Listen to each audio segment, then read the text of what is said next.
Então, Giovanni, eu acho que podemos começar. Bora. Boa noite, todo mundo. Boa tarde para quem está no Brasil, quem está aqui nos Estados Unidos. Sejam todos bem-vindos à live de hoje. A gente vai estar falando sobre perspectivas globais no contexto estudantil e a gente vai estar observando como as pessoas estão encarando a questão do Black Lives Matter. Hoje faremos uma mesa redonda sobre o filme Uma Onda no Ar, de Alverso Raton.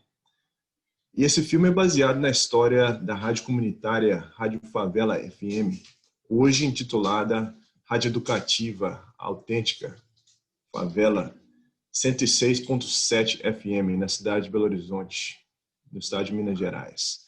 Facilitando o nosso bate-papo hoje, temos a professora doutora Silvia Lourenço, mestre em Semiótica e Linguística pela USP, com pesquisa sobre a produção literária de escritores associados com o movimento quilombola, Quilombo Hoje, literatura, cadernos negros, doutora em estudos luso-brasileiras na UT Austin e pós-doc na Universidade de North Carolina, Chapel Hill, com pesquisa em literatura e diáspora africana. Integrante do grupo de pesquisa sobre Transperiferias, NECLAS, Núcleo de Estudos Críticos em Linguagem, Educação e Sociedade. Doutora Lourenço é de Belo Horizonte, integrou a equipe da Rádio Favela com um programa de entrevistas. Desde 2015, ela é diretora do Millbury School em Brasil. No Brasil. E leciona o curso de Escrita Acadêmica e Cultura Afro-Brasileira. A outra convidada é a professora doutora Josimeire Alves, também de Belo Horizonte, é mestra e doutora em História, respectivamente pela UFMG e Unicamp. Atualmente, ela é professora do FLASCO, Faculdade Latino-Americana de Ciências Sociais, e gestora cultural da ONG Casa do Bico. Seus interesses de pesquisa são favelas, cidades, pós-abolição, história do racismo no Brasil, que resultam na tese Para Além do Horizonte Planejado, Racismo e Produção do Espaço Urbano em Belo Horizonte. Ela também integra a rede de historiadoras negras, e o grupo de trabalho em emancipação e pós-abolição em Minas Gerais. Antes da gente prosseguir com a live, o evento tem algumas regras, né? E a gente gostaria de estabelecê-las agora. Todos os convidados palestrantes, essa live é de vocês, né? E no caso, levando em conta que essa mesa redonda é direcionada aos estudantes, nós encorajamos a participação de todos nas discussões de forma construtiva. Comentários e questões podem ser feitas via mensagem no chat, ou você pode levantar a mão virtual e falar da maneira que queira, né? Por favor, manter o microfone desligado quando estiver falando, e as conversas serão, a princípio, conduzidas o inglês está me abacalhando aqui. Mas as conversas, em geral, vão ser conduzidas em português, mas sinta-se à vontade para poder falar em qualquer idioma que você esteja confortável. As professoras vão usar 20 minutos de comentários iniciais, e depois, no final, entre 30 e 40 minutos, vai rolar a participação de todo mundo. Deixe falar e fale, ou fale e deixe falar. Nós valorizamos as opiniões de todo mundo, no caso, né, de todas as pessoas podem participar, mas se você já falou, por favor, dê oportunidade para outra pessoa participar também. Questione o argumento e não a pessoa. A gente não está tentando fazer politicagem aqui, né? Muito obrigado pela presença de todos aqui. Vou passar a bola para a minha coordenadora, diretora do curso de intercâmbio da Tulane, Annie Gibson. Ela vai fazer alguns anúncios rápidos antes da gente dar início às atividades de hoje. Muito obrigado. Oi, gente, tudo bem? Feliz de ter vocês aqui. Obrigada por estar aqui com a gente na Tulane. Ficamos muito felizes de ter vocês do Brasil aqui com a gente. E também temos participantes de outras partes, de outros países do mundo também. Por favor, sentem-se livres para comunicar, como falou Giovanni. Eu também vou falar em inglês rapidinho, porque também temos pessoas que não são nativos falando em português. Então, lembra também, na hora de falar em português, que tem pessoas que vão precisar que a fala seja bem claro para poder acompanhar também. Hey, everybody. I'm so glad that you're here. And I really want to make this a space where everyone can participate. So even if Portuguese isn't your first language, we really want your opinion and your discussion. I'll do my best, and so are all student leaders, to translate as we go along. Feel free to ask questions in whatever language you feel most comfortable in. You can write it in the chat or you can say it out loud. I'm going to be mostly in the background because this space is for the students, but I'm here if you need anything throughout the day. And I'm going to pass it over to the other student leader from Tulane, Carolina. Oi, pessoal, meu nome é Carolina, sou doutoranda de estudos latino-americanos aqui na Tulane. É um prazer estar com vocês hoje e também muito legal ser uma facilitadora do nosso papo. Obrigada. Passar agora a fala para a doutora Silvia Lourenço. Boa tarde. Acho que já é boa noite para o nosso padrão aqui no Brasil, mas ainda boa tarde para todos vocês que estão nos Estados Unidos ou em outra parte do mundo que ainda seja dia. É um grande prazer, imenso prazer estar aqui hoje, partilhando essa mesa com a minha querida amiga Josimeire, professora de História e parceira de muitos trabalhos. É uma parceria que nasceu, assim, né, durante esse processo agora de a gente entender como é que a gente usa o espaço online como recurso pedagógico, como, né, um meio de aprendizagem. Então, eu agradeço também a Tulane, né, e a Anne especificamente por liderar essa, né, por motivar a gente a montar uma parceria entre Middlebury e a Tulane. Então, eu fico muito feliz. A gente recebe com estudantes de Tulane aqui com muita, assim, né, pelo menos no último ano. E eu acho que essas parcerias, esses momentos, eles são muito importantes. Eu queria também registrar o fato de que essa atividade, ela não é só uma atividade, né, assim, ela é uma atividade importante do ponto de vista da gente estar aqui, mas ela tem um aspecto pessoal e muito afetivo para mim, né?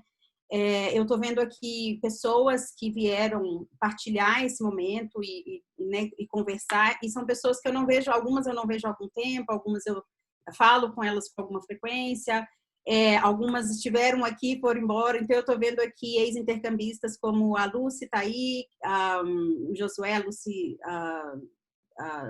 de Scripps College, o Josué de Middlebury.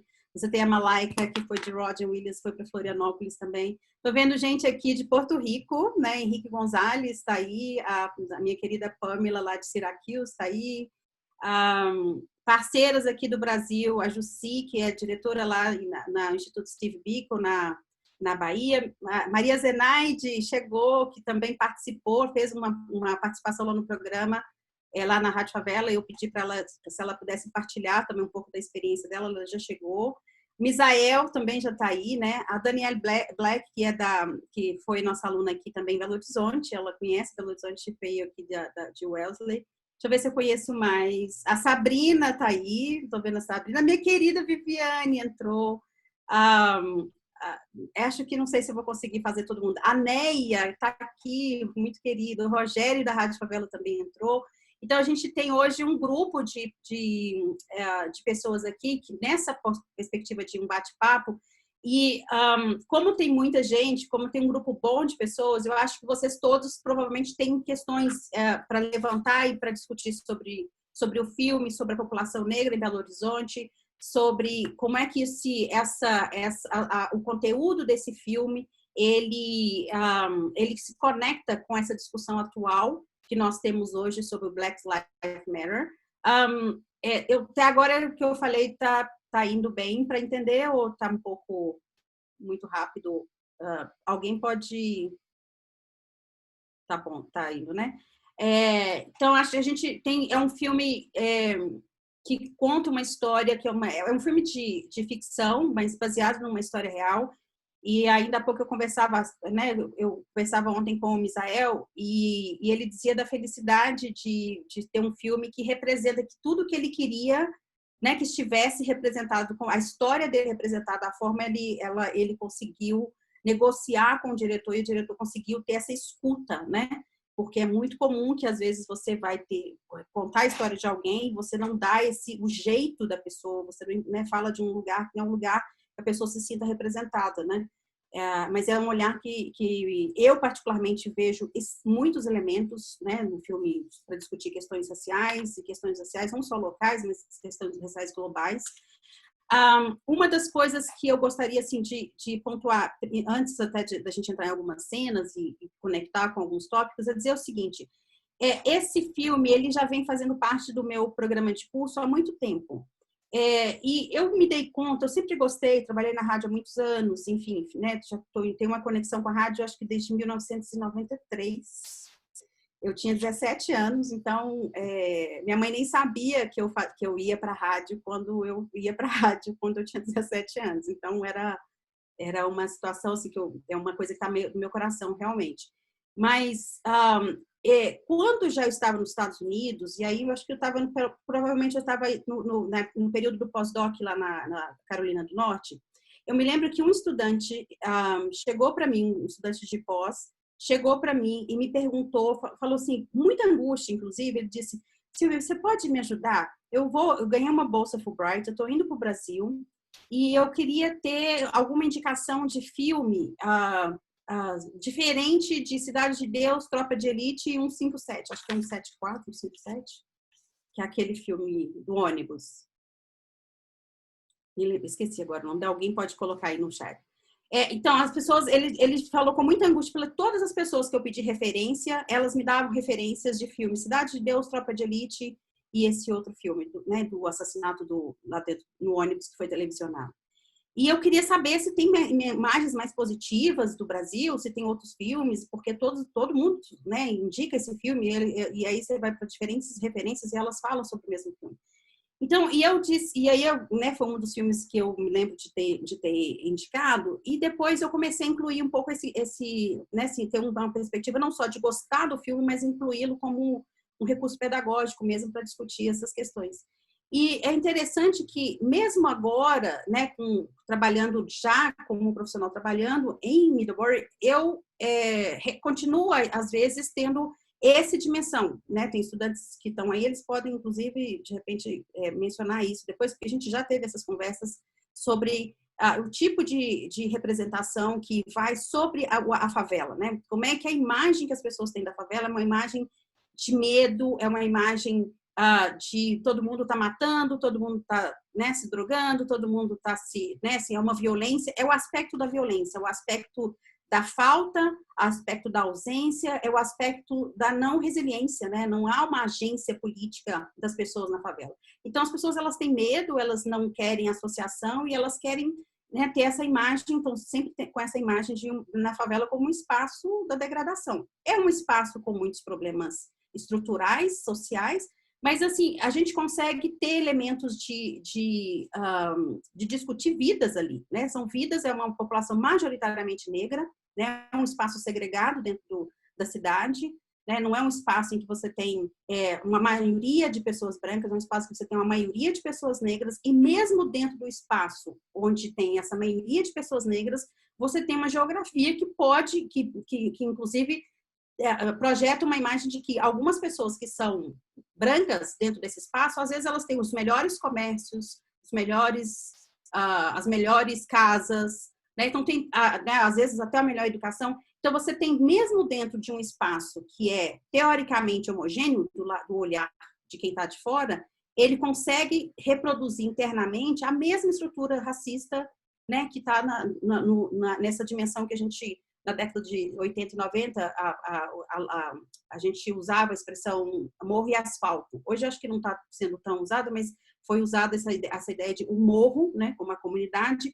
e o asfalto como a cidade formal, a espaço da cidade ali, né?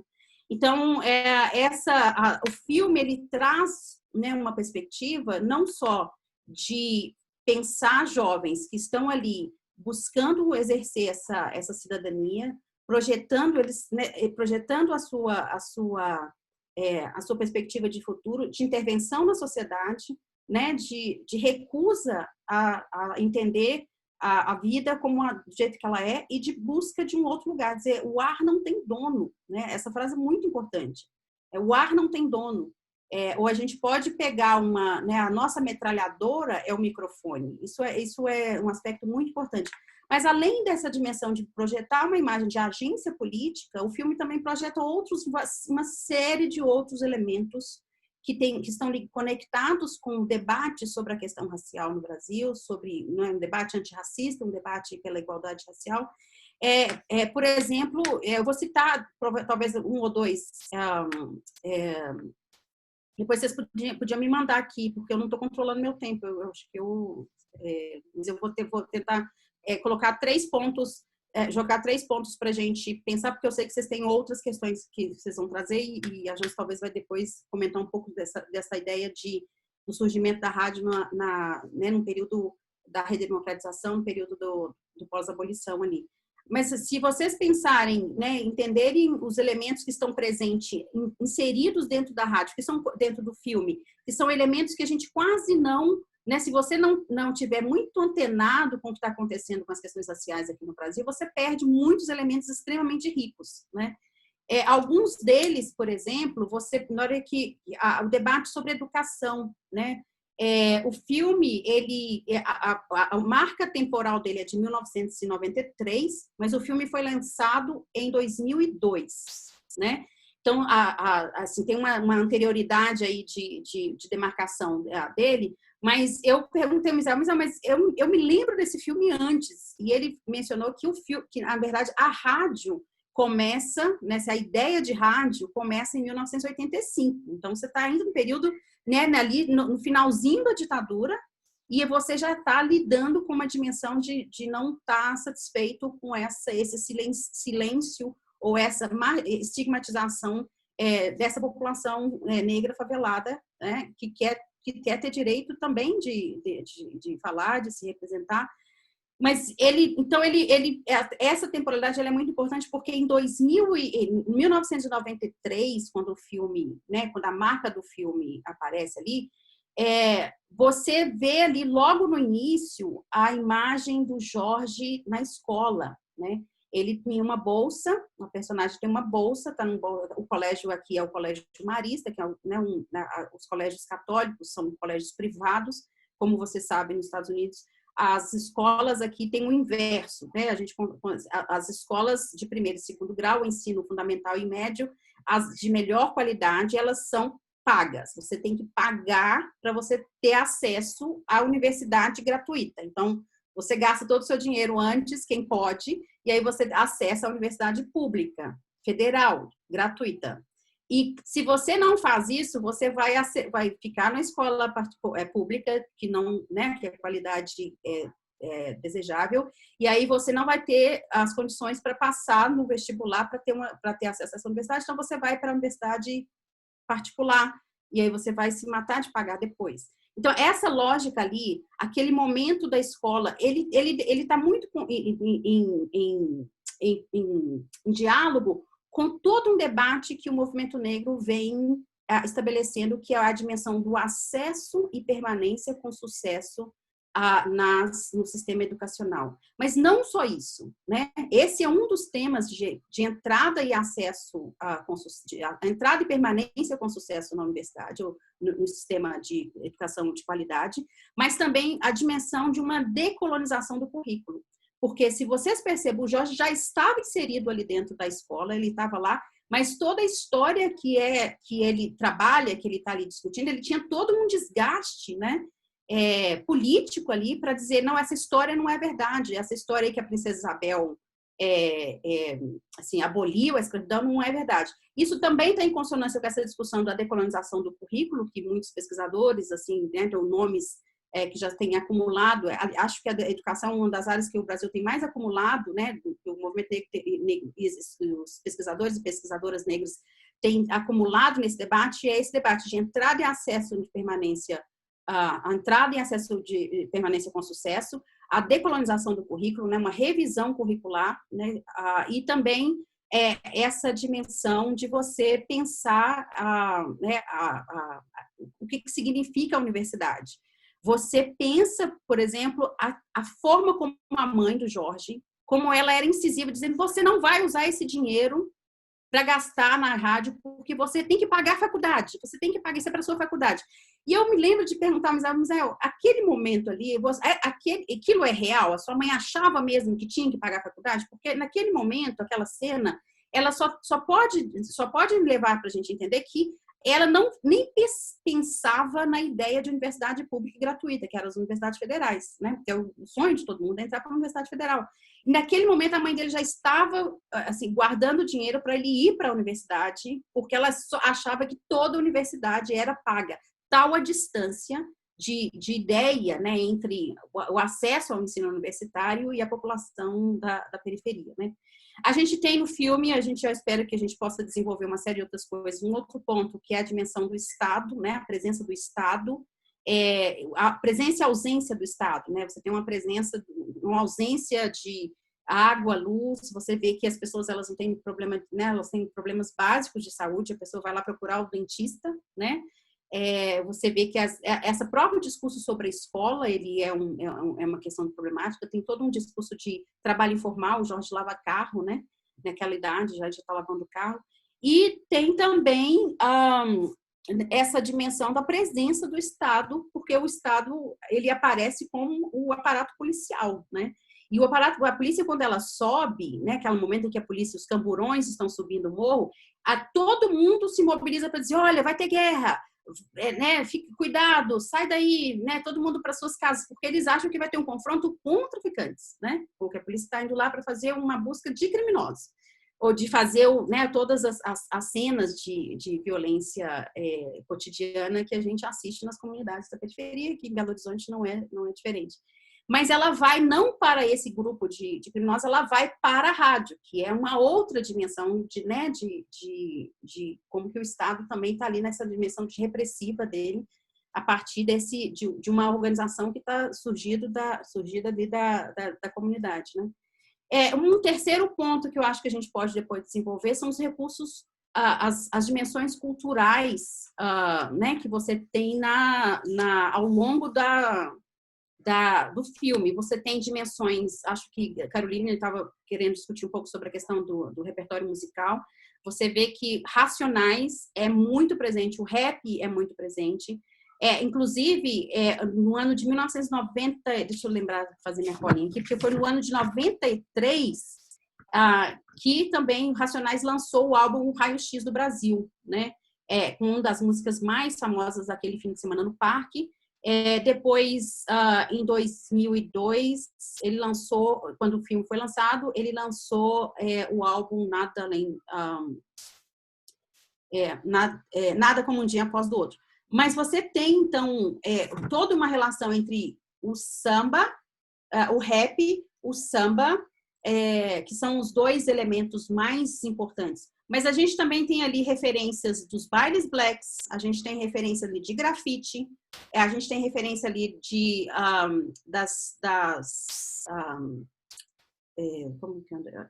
Né, de pessoas que têm uma dimensão de performance. Você tem uma presença de artistas, né, todo um conjunto de artistas. Aliás, o filme aproveitou bastante de artistas mineiros. Então, eu acho que eu vou jogar né, assim, iniciar com essa perspectiva, e a gente vai explorando os elementos que vão surgindo aí, né, dessas dúvidas de vocês, e conectando com uma discussão mais ampla sobre as vidas negras importam, as vidas faveladas importam. Acho que eu paro aqui, porque senão a gente não aproveita tanto. Josi? Olá, boa noite. Eu acredito, bom, enfim, boa tarde, boa noite a todas e a todos. Eu costumo cumprimentar as mulheres, né, as irmãs, e pedir que os homens se sintam representados no cumprimento, mas a gente faz um pouquinho diferente hoje. Eu queria agradecer imensamente, assim, por mais essa possibilidade de estar com uma pessoa, né, fazendo uma ação com uma pessoa que para mim é uma irmã, né? A Silvia é uma irmã. Eu sei que a gente está num espaço mais formal, mas eu acho que é bem importante dizer também sobre o quão especial é esse momento. Ela falava no início que tem uma dimensão afetiva para todos nós, né? Inclusive a relação que a gente tem com a Rádio Favela. Eu não participei da Rádio Favela, mas eu participei da Comissão de Direitos Humanos e a gente, no aglomerado Santa Lúcia, junto com Silvia, com outras pessoas da nossa geração, éramos todos muito jovens e muito interessados em construir outras narrativas sobre nós, inclusive narrativas, desmistificando narrativas que nos negavam a humanidade enquanto pessoas negras, moradoras de favela. E eu falo disso porque, inclusive, as minhas escolhas de vida, de formação profissional, estão intimamente ligadas com essa experiência, né? Então, é realmente uma grata oportunidade de ter mais um desdobramento dessa trajetória de caminhada junto com o Silvio e com outras pessoas que estão por aqui. Agradeço imensamente por essa possibilidade. Bom, eu gostaria de trazer alguns elementos aqui. Eu acho que talvez eu não comente tanto sobre as minúcias do filme, mas eu gostaria de trazer elementos que, na minha percepção, têm profunda conexão com o filme, né, com várias passagens do filme, com a própria escolha pela narrativa, que tem uma proximidade muito grande com as histórias que a gente conhece, que a gente viveu juntos, tanto da Rádio Favela quanto naquele momento, né, assim, naquela jornada dos anos 90, 2000, no aglomerado Santa Lúcia, no Alto Veracruz, em Belo Horizonte, e, de certa forma, experiências que a gente estava vivendo, nós, juventude negra daquela época, estávamos vivendo e protagonizando em várias regiões do país, e provavelmente em outras regiões para além do Brasil. Um dos elementos que eu queria tratar aqui, inclusive, é sobre essas conexões que a gente percebe das trajetórias coletivas, especialmente, né, das populações negras, tanto no tempo quanto nos diferentes espaços, nos diferentes tempos quanto nos diferentes espaços. Eu não poderia deixar de dizer, então, eu já comecei falando um pouco assim, eu acho que e peço a liberdade de continuar, falando um pouco dessa conexão também com as nossas contemporaneidades, com as vivências que a gente teve, né? Porque eu acho que é impossível a gente assistir um filme como esse e conversar sobre temas como esses e ignorar que o que a gente está fazendo aqui, de certa forma, é também a Conceição Evaristo nos fala de escrevivência, né? Mas é também uma experiência de construir conhecimento, construir narrativas sobre nós também, mas conectadas com coisas que não interessam somente aos sujeitos que estão vivendo, né? Então, isso aqui não é uma experiência do exótico, né, que a gente fala para o outro, olha, que interessante, eles também fizeram parte disso. Isso é uma experiência de produção de conhecimento, né, que a gente está construindo junto, e eu acho que essa dimensão da vivência, ela tem um papel muito importante nesse tipo de construção. Eu acho que é preciso a gente trazê-lo e dizer sobre isso. Tem algumas expressões, né, quando Misael e as demais pessoas responsáveis pela rádio, né? Nossa, gente, é muito, muito... Eu tenho que confessar que quando o Silvio falou que Misael estaria aqui, a gente sente um frio na barriga, porque é uma responsabilidade grande, e ao mesmo tempo é uma emoção muito grande mesmo. É emocionante, sim, eu não preciso ter vergonha de dizer isso, né? Mas eu registro isso aqui porque, Misael, se eu estiver falando bobagem, a gente dialoga aqui, tá?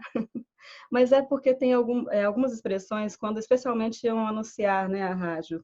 A Rádio Favela, Uma Onda no Ar, a voz da favela, a verdadeira voz do Brasil, pelas ondas, que é anunciada, pelas ondas do ar que não tem dono, como o Silvia já lembrou aqui.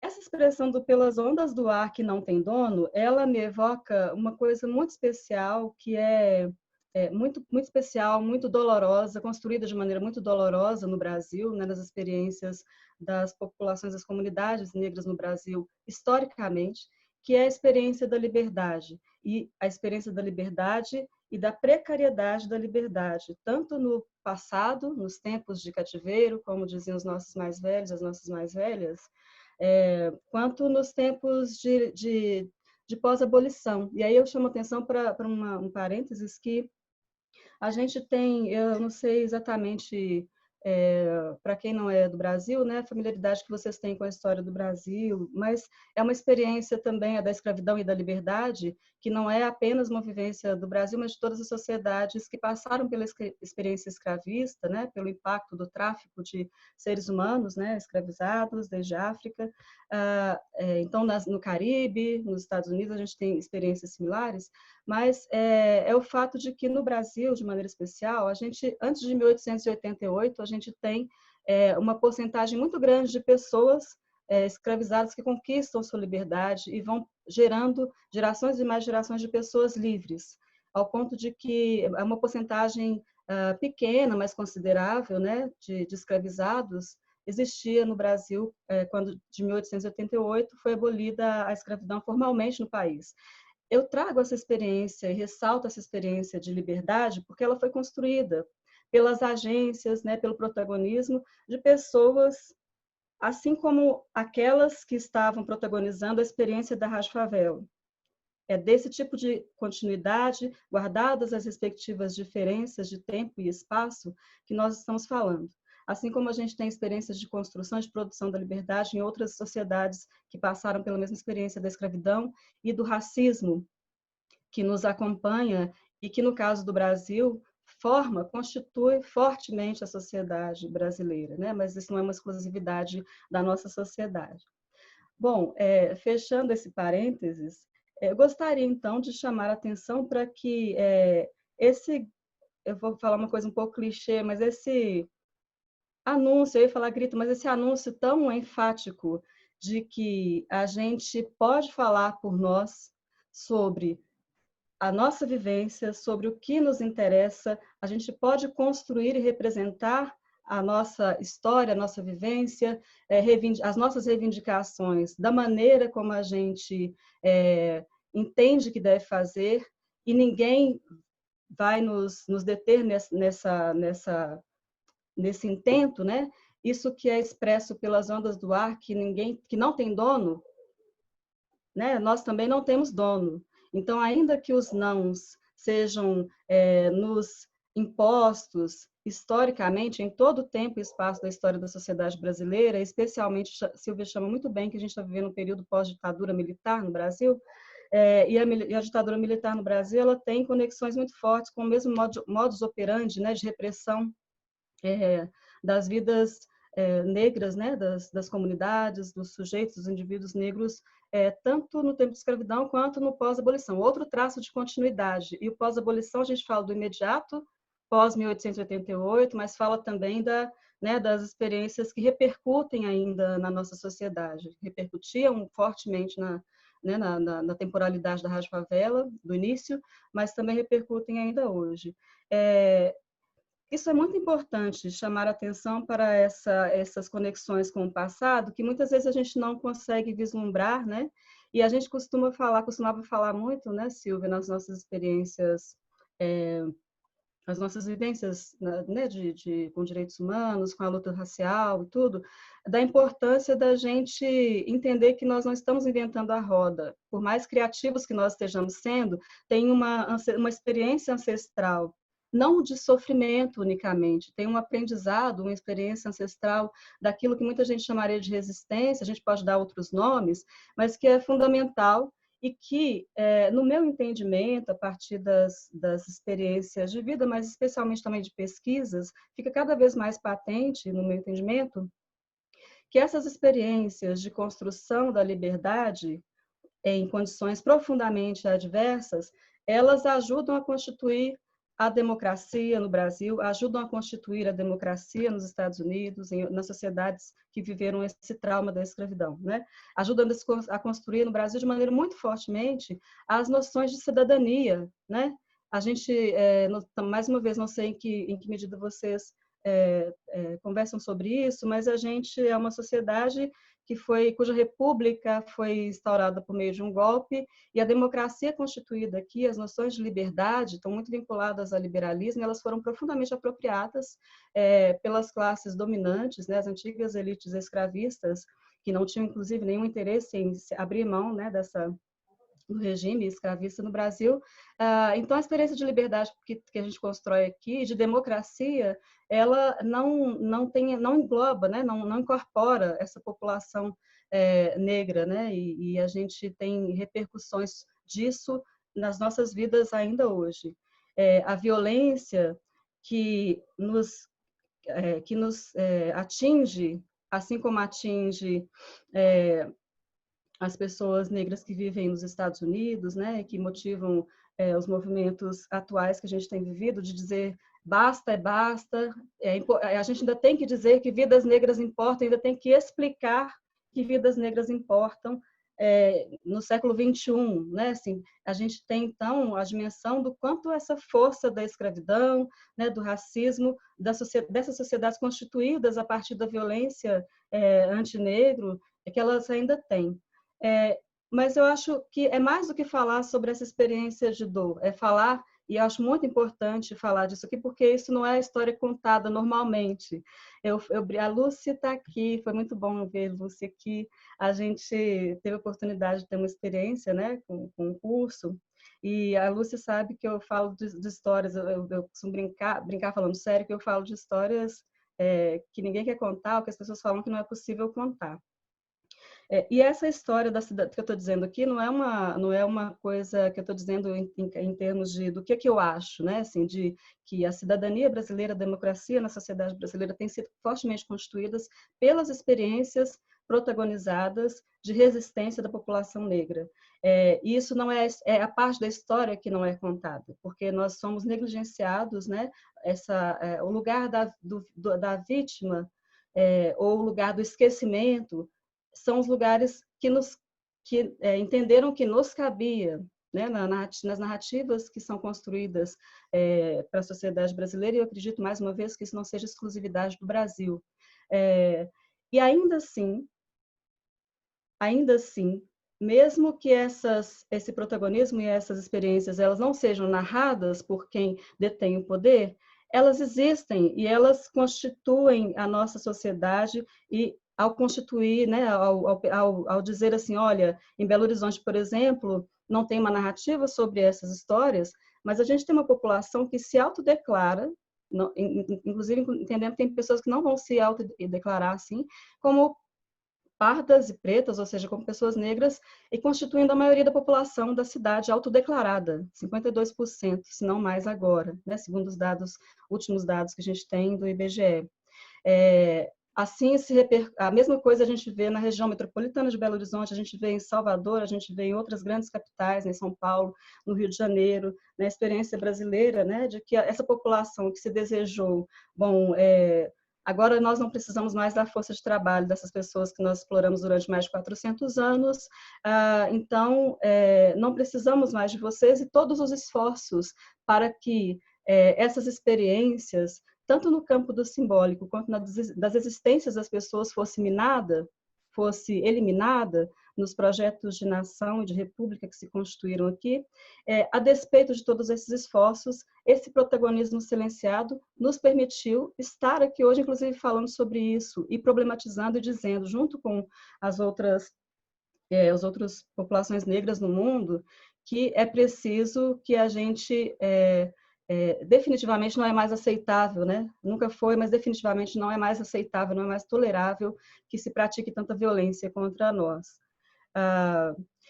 Quanto tempo eu tenho?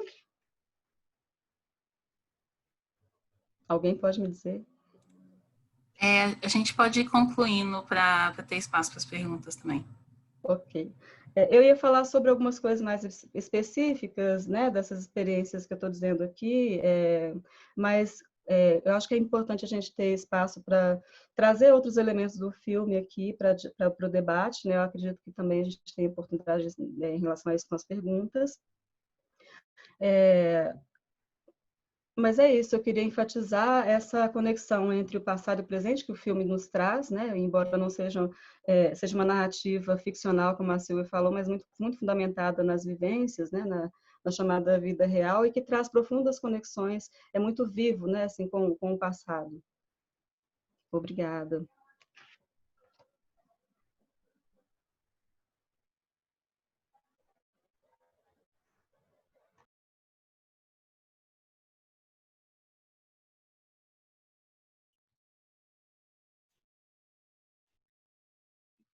Oi, gente, eu estou vendo algumas perguntas no chat. Eu só quero dizer que se estamos para abrir agora a discussão, vamos também continuar a ouvir a voz de Misael, ouvir Silvia, mas se queremos muito ouvir os estudantes, então, rapidinho, logo mais, e já começamos os comentários de vocês, porque eu sei que vocês têm muito para colocar nesse espaço. Obrigada.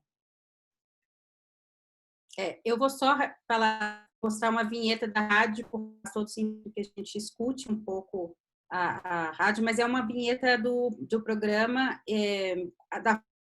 feito em 2002, 2003, 2004, Misael.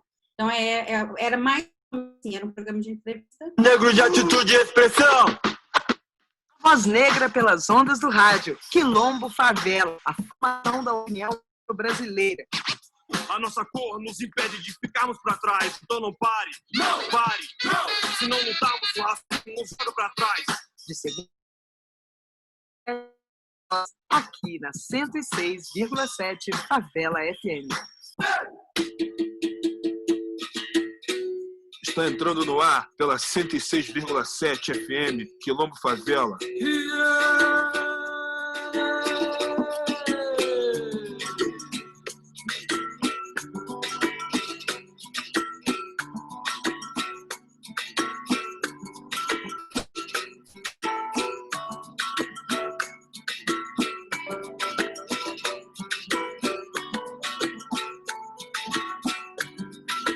Vamos pedir o axé.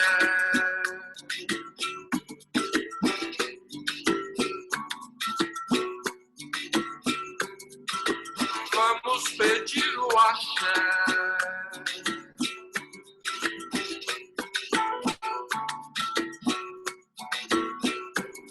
Essa roda começar.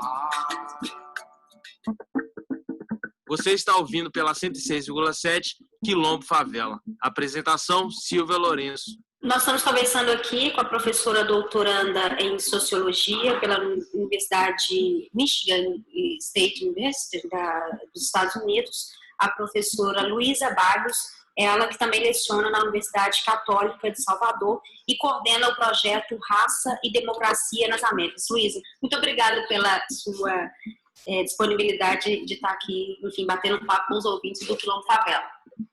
Eu acho que o prazer muitíssimo maior é meu, não só de estar falando contigo, mas de estar falando para a Rádio Favela, que eu acho que é uma instituição muito importante construída pelo povo negro aqui em Belo Horizonte e que deixa todos nós no Brasil muito orgulhosos. Acho que o Misael pode falar um oi agora. Está congelado? Temos também no chat uma pergunta para o Misael, se mudou a sua vida depois desse filme? Olha, boa tarde a todos. A minha vida depois do filme mudou muita coisa na minha vida, porque outros públicos puderam ter a imagem do que realmente o lugar onde que eu vivo até hoje é desse jeito. Então, para mim, mudou muito. Eu mostrei para o mundo que a gente não precisa sair do lugar que a gente mora para habitar em outro lugar para mostrar que é gente.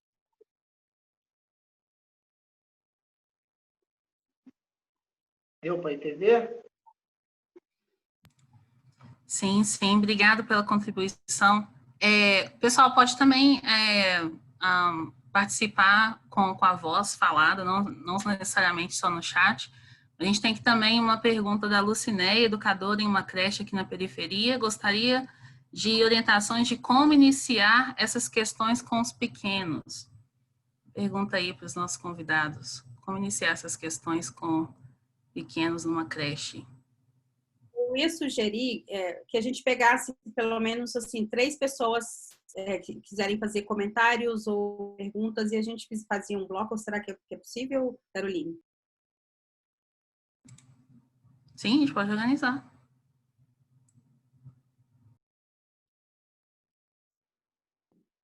E também para os estudantes não tem que só ser perguntas, também se você tem coisa de discussão, ideias que vocês querem colocar, realmente o espaço é para vocês, para interagirem com a gente, pensar sobre ideias, então não fiquem receosos de falar ou dar suas ideias também.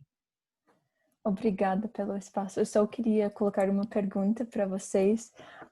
Eu acho que a Silvia já mencionou a questão sobre a educação e eu queria perguntar a vocês, como duas acadêmicas negras e professoras, pois para começar eu só queria dizer que durante o filme a mãe de Jorge quer que ele vai para a escola, né, para melhorar a vida dele, e ela fala isso durante o filme todo, mais ou menos. Depois ela percebe que o rádio é muito importante, mas essa é uma dinâmica, né, com a faculdade sendo uma oportunidade que ela quer que Jorge tenha como um jovem negro da periferia. E eu queria saber se vocês pudessem falar sobre quais foram suas relações com a educação e com a academia em geral. E também eu queria saber se os espaços da faculdade, que é maioritariamente branco, e como esse espaço pode aprender do espaço emancipatório da rádio. Então, e mais ou menos isso. Obrigada.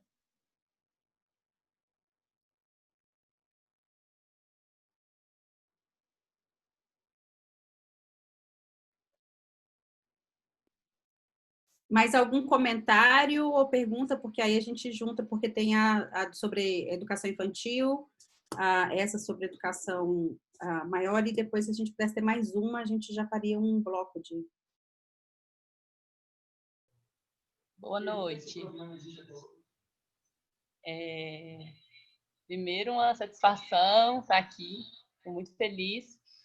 Eu queria direcionar assim, para o Israel, talvez se ele puder comentar.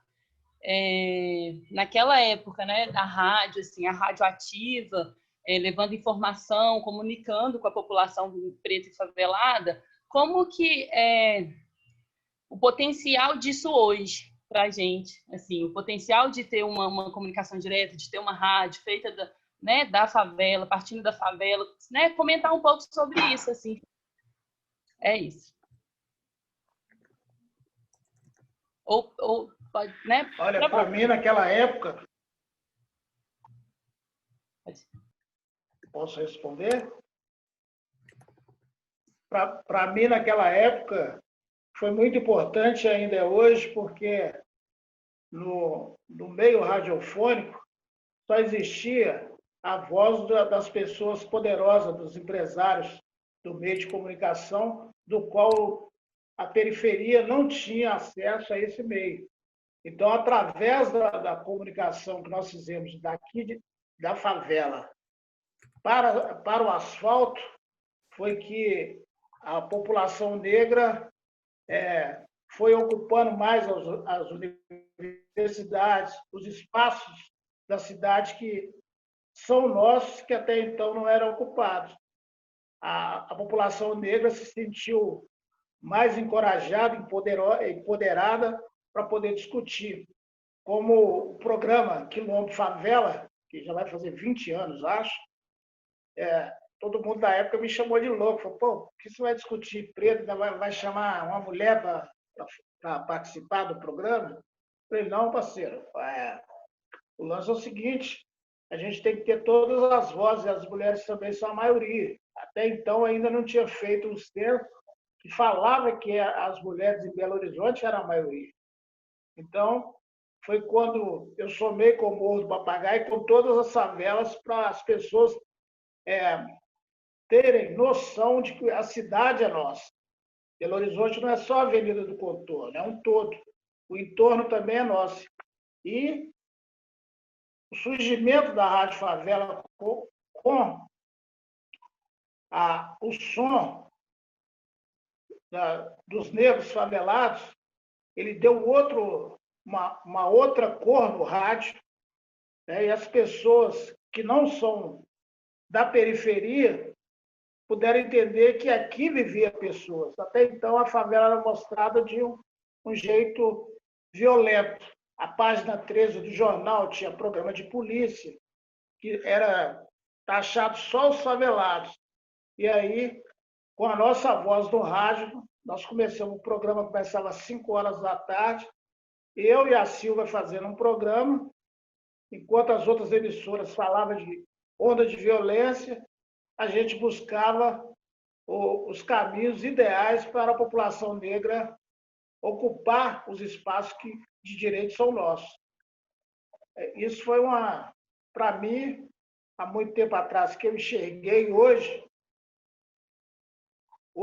na atualidade agora, eu falei até com o dia Cassio que eu tive muita coragem de colocar isso em discussão, que era proibido fazer uma coisa daquela.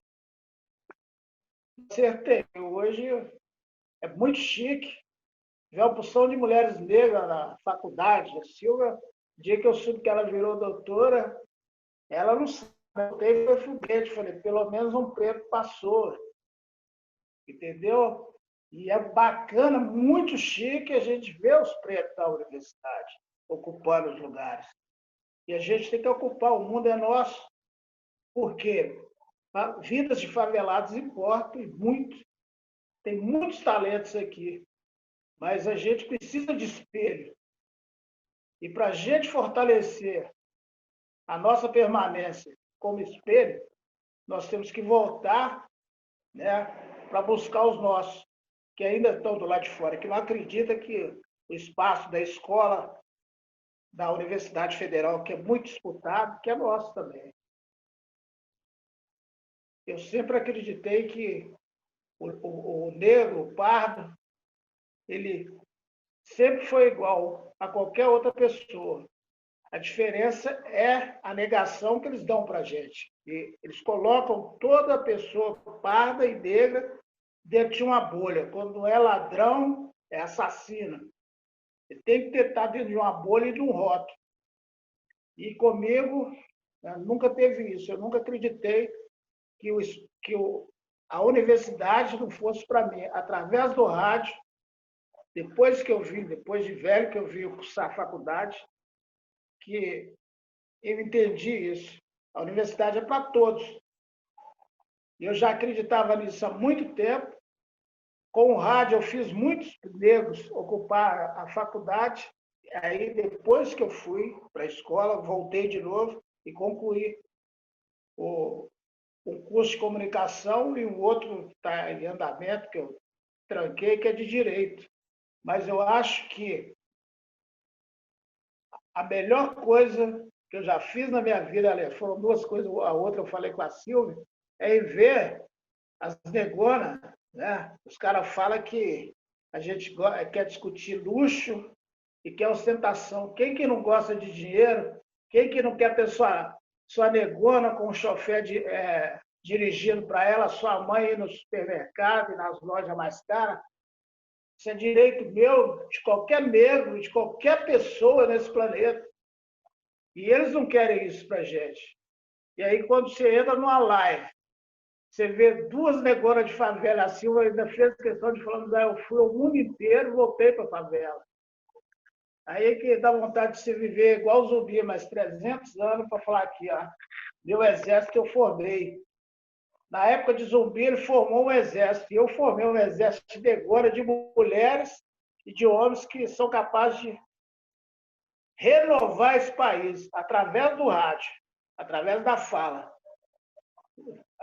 Na época de Zumbi, ele formou um exército para lutar. Eu formei um exército diferente, que é para discutir os direitos que nós temos, sem precisar derrubar os caras só na ideia. Eu me sinto muito orgulhoso de hoje estar participando e vendo, 300 anos lá atrás eu falei isso, e ninguém queria me escutar, só as mulheres, agora vingou, não tem dinheiro que paga. Beleza?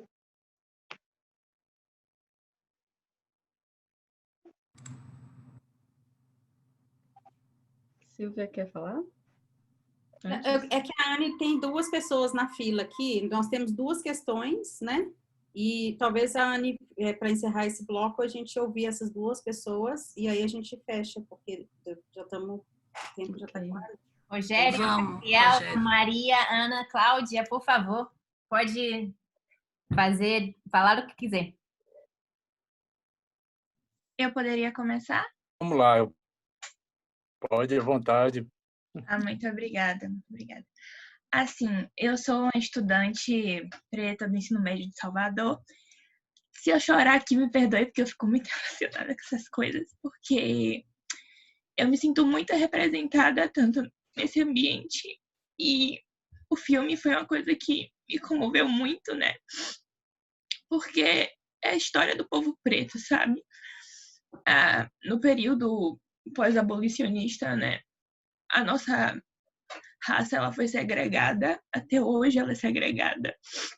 E eu vejo pessoas como o Misael, que, tipo, eles acham que são atos tão pequenos, sabe? Mas são coisas tão valorosas e que tomam proporções gigantescas. E eu moro na cidade mais preta, né? Fora da África, mas eu vejo o racismo todo dia, mesmo ela tendo a maioria da população preta, mesmo o Brasil tendo maioria preta, a gente continua vendo o racismo todo dia e é algo exacerbado, né? É impossível não notar isso.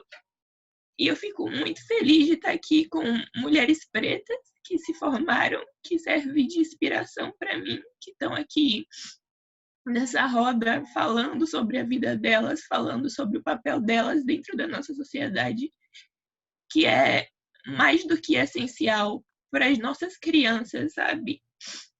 E eu, como adolescente de 17 anos, me sinto extremamente grata de ter essa oportunidade de estar aqui com vocês, conversando sobre isso, com pessoas que não vivem só a nossa realidade, né, de povo preto, mas com outras pessoas de outros lugares que se interessam sobre o que a gente está falando, que querem aprender, que querem nos ouvir, que querem entender a nossa história quanto população preta.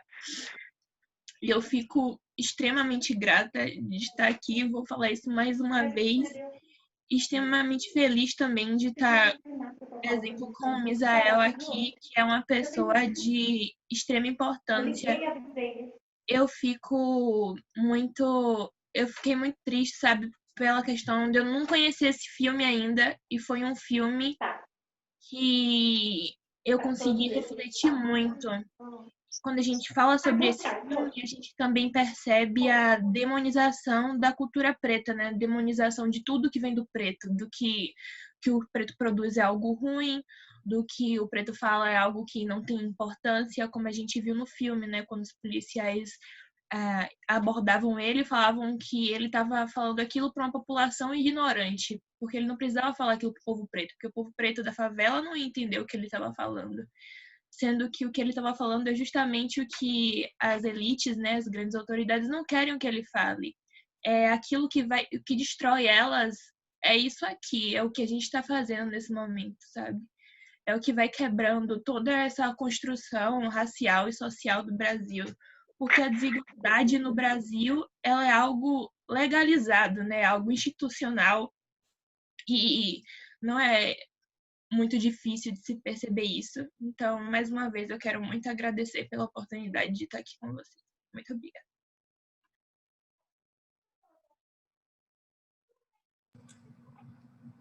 Rogério?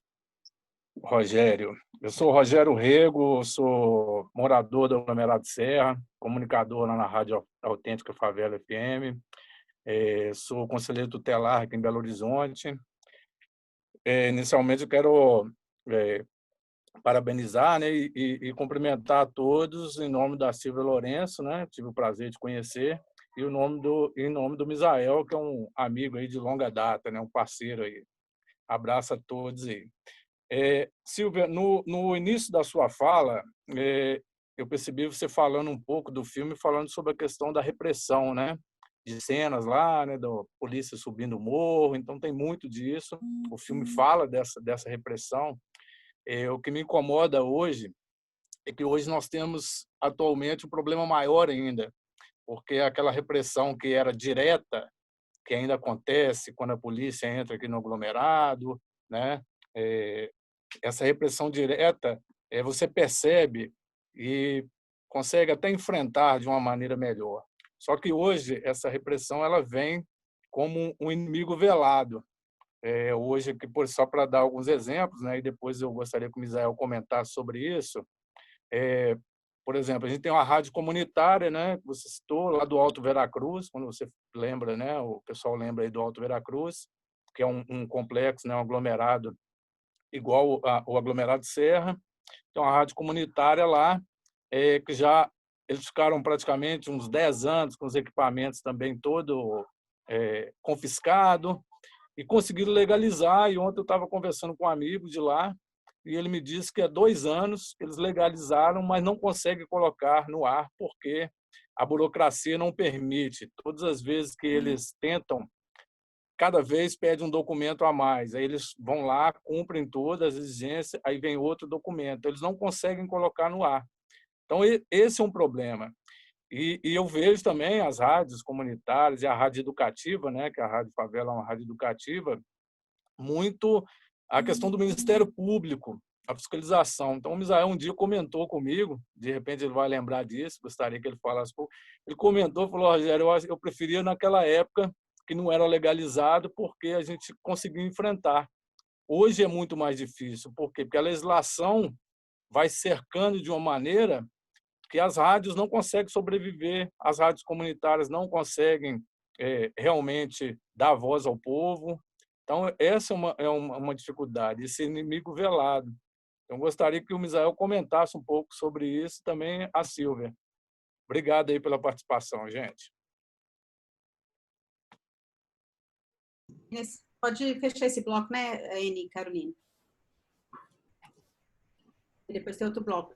Bom, eu queria responder, então, comentar, então, juntar a questão, na verdade, 2 questões que estão ligadas à educação, que é a da Lucinéia, que é também professora, falando sobre educação infantil, como trabalhar essas questões com a educação infantil, e a Lucy falando sobre a questão das nossas jornadas acadêmicas pessoais, e como que isso, acho que foi essa pergunta, Lúcia, depois você me lembra aqui no chat qual é a segunda, acho que tem uma segunda parte, esse espaço, como que lidar com esse espaço na universidade, não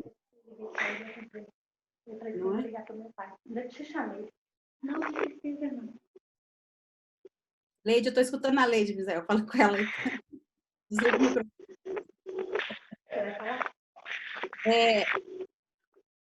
Do ponto de, eu gostaria de trazer para responder essas 2 questões. A primeira é que a educação infantil, ela já tem hoje pesquisas assim, né, já consolidadas, mostrando como que o racismo ele é diferente do que a gente pensava antes, que só as pessoas adultas elas eram capazes de cometer atos de discriminar, de serem hostis baseados na raça.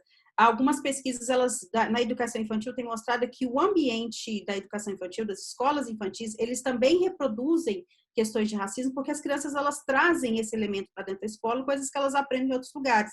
Então, um destaque é o livro da Eliane Cavaleiro, uma pedagoga da UNB, que fez um livro chamado Do Silêncio do Lar ao Silêncio Escolar, Racismo na Educação Infantil. Esse livro é fundamental, né? Já tem outras pesquisas baseadas, inclusive, depois ele, acho que ele foi o primeiro livro que endereçou questões raciais com crianças do prezinho, né? Crianças do kindergarten e do prezinho, né? Você imagina o que é uma criança de 3, 4, 5 anos já demarcando a sua coleguinha ou seu coleguinha a partir de características fenotípicas raciais negras, né? Então, você imagina o que é você colocar uma criança que nem sabe, nem está ainda no processo de aquisição da linguagem, e ela já falar sobre né, xingar a coleguinha de usar adjetivos pejorativos, né, macaco, cabelo duro, qualquer outras coisas, que é diferente de bullying. Tem toda uma discussão hoje na psicologia social, né, psicologia social e racismo hoje, em que as psicólogas elas têm apontado a diferença entre bullying e racismo, né? práticas racistas da escola e bullying são duas coisas completamente diferentes. Então, acho que começar por entender essas pesquisas que estão sendo produzidas por pesquisadores negros e negras hoje no Brasil. Eu sugiro também um outro recurso, que é o recurso da Associação Brasileira de Pesquisadores Negros. Eles têm tido várias lives com pessoas que estão falando exatamente sobre esse assunto. Tem um outro elemento, que é o elemento das livrarias negras, que tem uma produção, uma grande produção, já disponibilizando livros de literatura infantil com essa demarcação negra. Então, você tem que oferecer para essas crianças, o espaço escolar, né, outras narrativas que não sejam as narrativas, inclusive das narrativas dos contos de fadas, que tem, né, alguns livros, então, inclusive, redesenhando, ressignificando as narrativas de contos de fada. Você tem já uma produção do Renato Nogueira, tem já uma produção de audiovisual, de desenhos animados presentes, né, disponíveis no YouTube. Eles têm também material para as escolas para comprar, DVD e material didático, né, paradidático. E você tem toda uma discussão hoje que é muito importante ter essa conversa começar o quanto antes possível, porque a gente é muito exposto desde pequeno a toda essa mídia, né, uma mídia que basicamente... em todos os lugares onde a gente passa, a gente como criança, a gente é exposto o tempo todo às associações branco como associado a tudo que é ligado à beleza, à inteligência, né, ao que é certo, e todas as referências negativas associadas ao fenótipo negro, né, a textura do cabelo. Crianças negras de 3 anos, 4 anos, elas já querem ter o cabelo alisado, né? É uma agressão, né, em relação às pessoas. Isso é uma coisa que a gente precisa pensar nesses elementos. E assistir o filme, por exemplo, esse filme com as crianças e trabalhar essas dimensões dos elementos que estão ali presentes, de como é que a figura, você ter personagens negros e negras ali dentro né, na tela, ela altera a perspectiva de alguém que está tão acostumado a ver tudo quanto é representação imagética na televisão, ela é branca, né? Então, é muito importante. Eu acho que esses recursos que eu citei, você pode procurar, e eu estou disponível para a gente continuar esse papo. Em relação à questão da Lucy, em relação às jornadas acadêmicas, eu acho que essa imagem da mãe do Jorge, ela é muito impactante, porque todas as mães, elas são assim. Todas as mães da favela são assim, né? A gente tem um imaginário que as pessoas, elas não estudaram, né? Elas não tiveram oportunidade de estudar, muitas delas são analfabetas, ou assim, não foram alfabetizadas no espaço formal da escola, embora elas tenham muito conhecimento sobre vida, inclusive conhecimento que é sobre o que significa racismo, o que significa oportunidade, o que você precisa acessar como filho para você ter um futuro.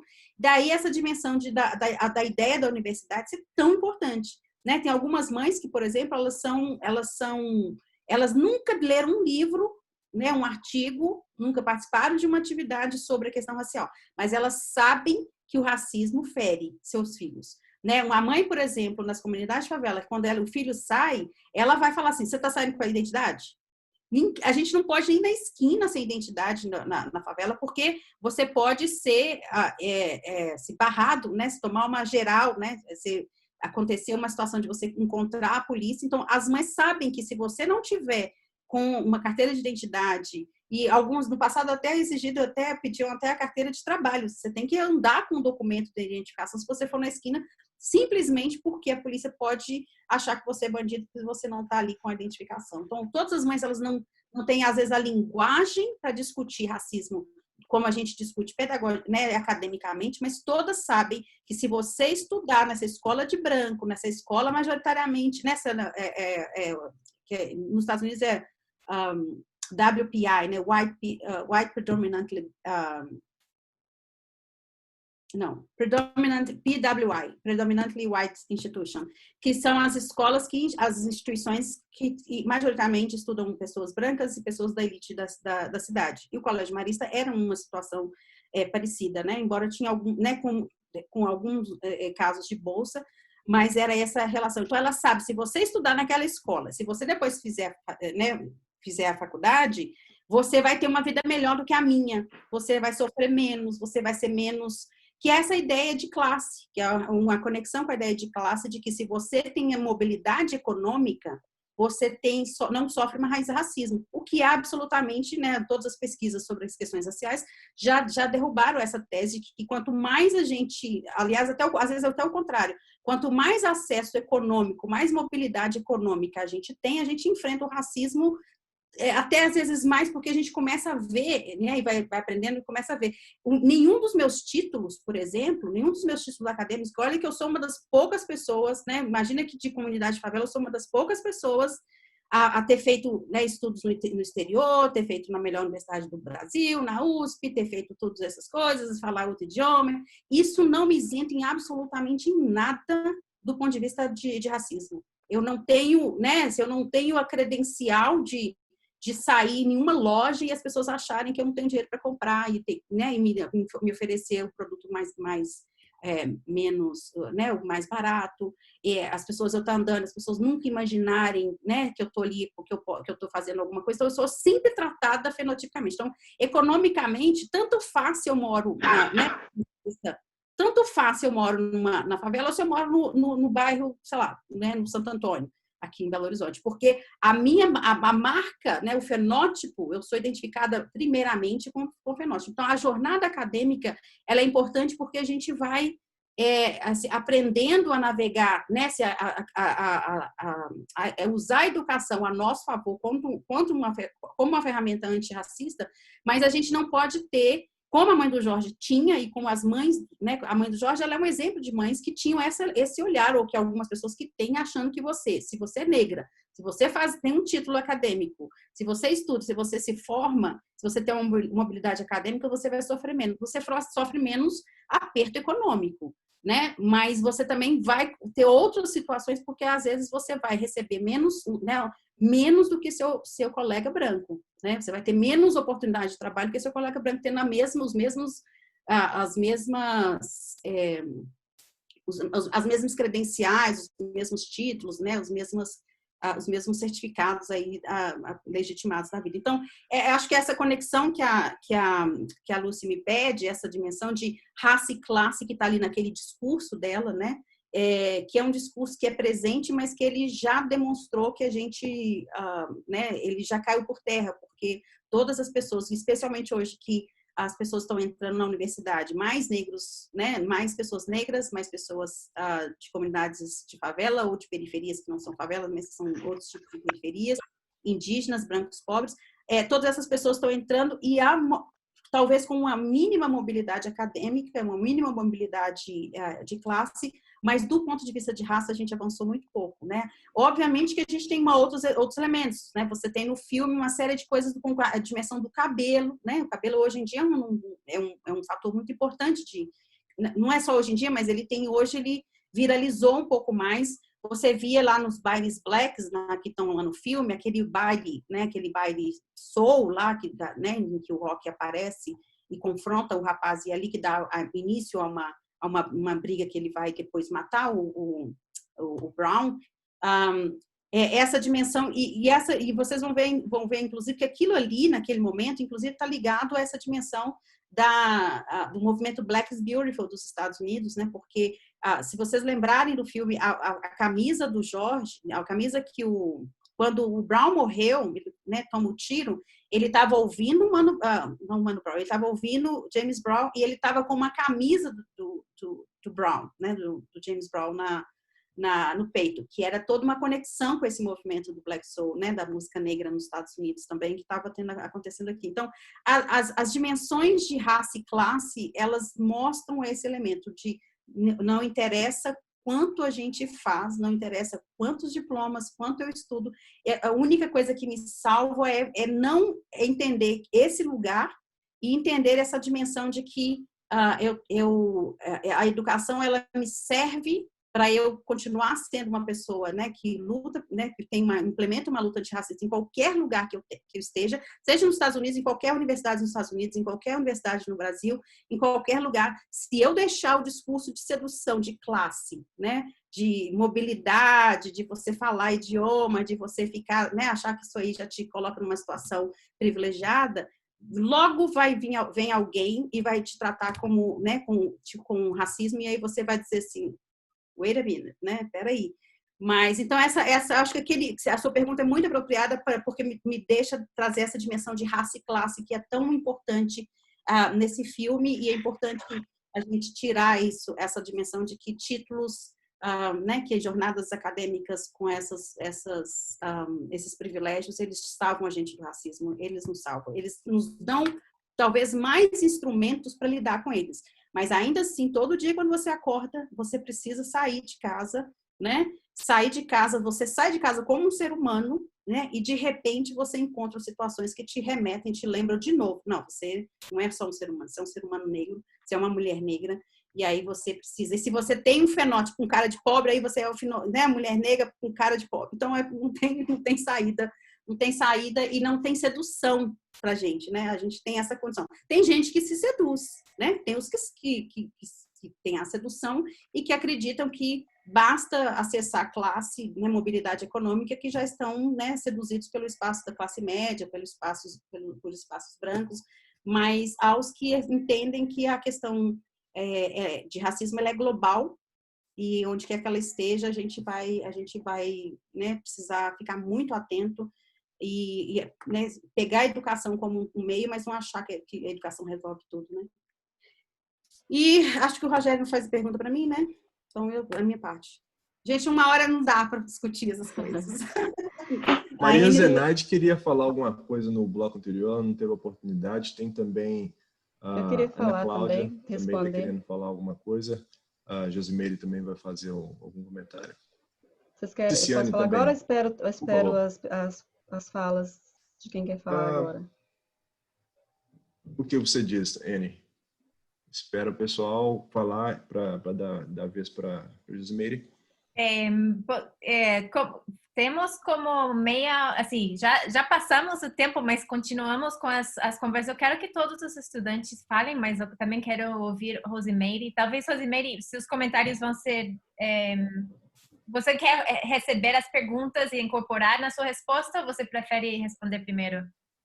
Eu vou tentar ser breve. Eu sei que a gente é prolixa, mas eu vou tentar ser breve. Eu acho que é bom porque tem conexões com o que está sendo discutido e talvez eu perca depois.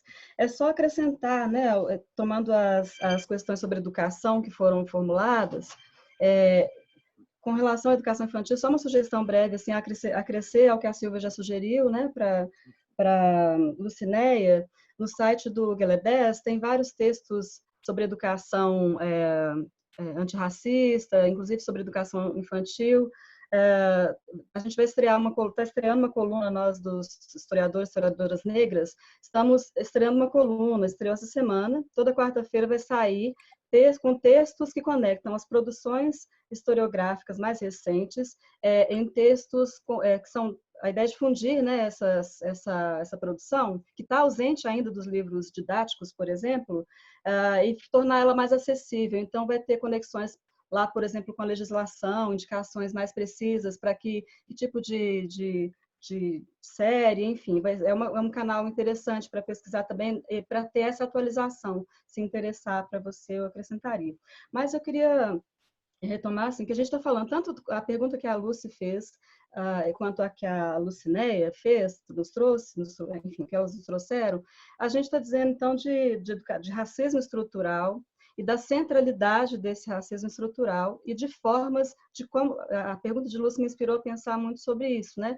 De como que embora ela nos perguntasse sobre as nossas trajetórias, como que isso repercute nas universidades, como que a gente observa isso, foi um pouco do que eu entendi, talvez eu esteja equivocada.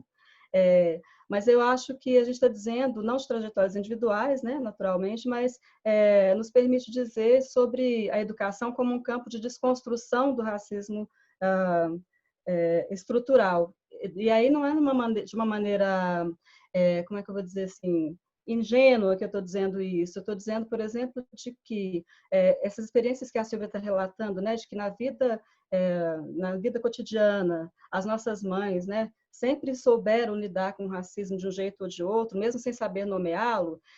Eu observo isso, por exemplo, nas minhas pesquisas, em que pessoas de diferentes gerações em Belo Horizonte, pessoas negras, famílias negras, sem que eu perguntasse, as pessoas sempre trouxeram as experiências de vida relacionadas à educação, né? Tanto das gerações mais antigas quanto das mais recentes, e a educação como uma forma de lidar com isso que são as barreiras impostas pelo racismo.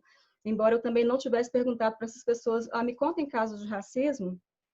Essas histórias, nas histórias de vida familiar das pessoas negras nessa cidade e em outras regiões do país, eu acredito, elas sempre vêm à tona quando você vai falar da história de vida própria. E as estratégias de lidar com isso no cotidiano familiar, historicamente, têm passado pela educação como um projeto, como parte de construção de um projeto de vida. Ainda que as pessoas saibam, de um jeito ou de outro, né, Silvia, disso que você está falando que é muito forte. O racismo estrutural é uma dimensão tão forte, central nas nossas vivências né, assim, na sociedade brasileira e alhures, que a gente não está isento, né?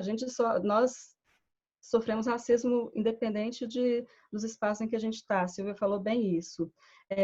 Mas aí isso me chama a atenção para uma outra coisa, que é o fato de que, então, tem uma experiência desse cotidiano, seja na vida né, familiar, seja nas nossas experiências individuais, em que a gente vai desconstruindo o racismo. Historicamente, isso tem sido assim no Brasil. Estou com um livro aqui rapidinho, da professora Ana Flávia Magalhães Pinto, que chama Escritos de Liberdade. Ela fala sobre os literatos negros lá no século XIX, fazendo coisas similares ao que a gente está falando aqui, né? Por meio da narrativa, do domínio da narrativa, construir outra história, enfim, e inscrever isso na história, essas experiências negras. Isso é desconstruir o racismo desde aquele tempo, e antes disso, né, de outras formas. Ainda assim, então tem uma dimensão que é o que a professora Nilma Lino Gomes chama de movimento negro educador. E esse movimento negro, a gente pode entendê-lo não apenas como movimento negro da década de 70 no Brasil, né, nem da década de 30, mas essa perspectiva histórica mesmo, de lá de trás, até histórias que nós não conseguimos captar no presente. A gente tem uma geração de pessoas construindo isso. Era um pouco disso que eu estava falando na minha fala inicial.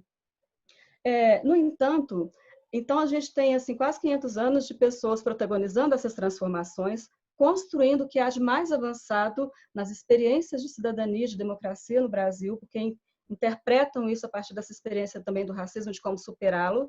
Essas histórias, elas estão sendo contadas, tem uns 20 anos que elas passaram a ser contadas, a gente precisa difundi-las, tá? Não estou inventando, estou tirando nada da minha cabeça assim à toa. Mas tem uma outra chave, uma outra coisa, que é o compromisso das pessoas não negras, das instituições, inclusive, em relação a isso.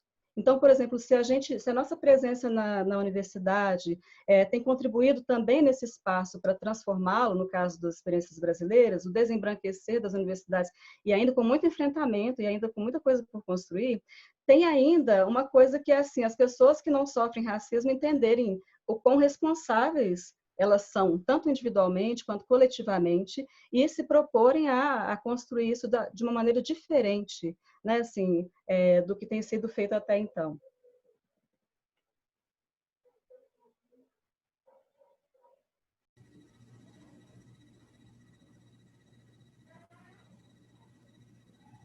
Obrigado, professora Gismeire. Vamos partir para as perguntas da Maria Zenaide primeiro, Ana Cláudia, Ticiane e vamos seguir. Olá, pessoal, muito boa noite a todas e a todas. Dizer que é um prazer muito grande estar aqui com esse grupo. Eu recebi hoje, pelo um grupo de WhatsApp, a mensagem da Silvia sobre esse encontro e eu fiquei muito feliz. Eu sou professora aqui na Universidade Federal de Catalão, no estado de Goiás, mas eu tenho uma experiência com a Rádio Favela que eu gostaria de compartilhar. Eu sou formada em pedagogia e eu tive a grande honra de fazer o meu estágio do curso de pedagogia na Rádio Favela. Eu não sei se o Misael vai lembrar, isso já faz muito tempo. Se não me engano, foi 2003 ou 2004 que eu concluí o curso de pedagogia lá na UFMG.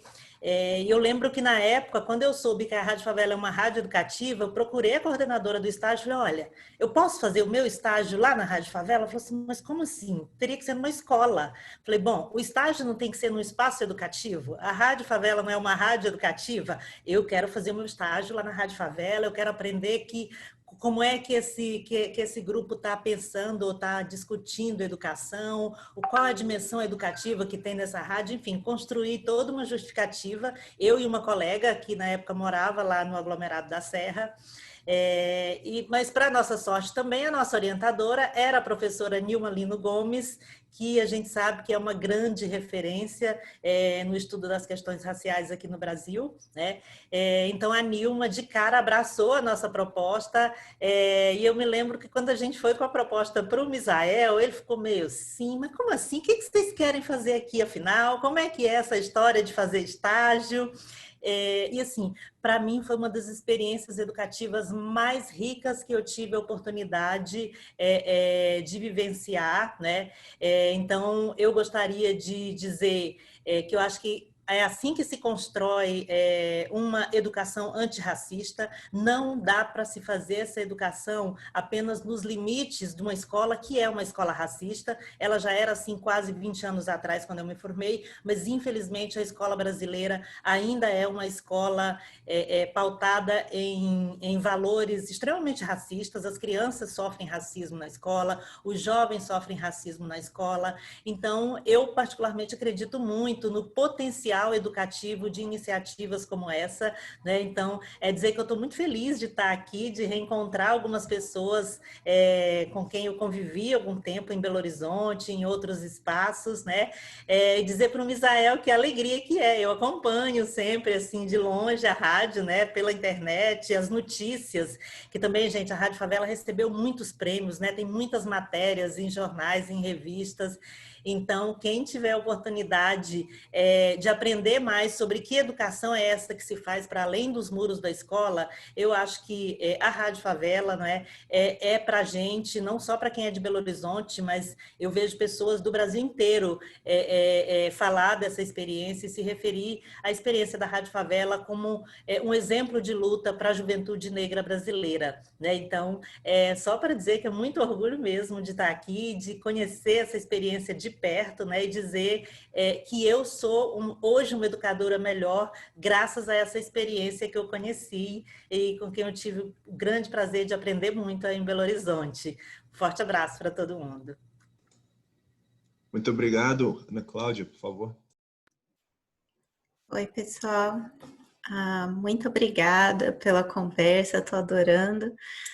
Eu queria falar sobre um dos personagens do filme. Se eu não esqueci, o nome dele é Rocky e é o personagem do filme que se envolve com o tráfico de drogas.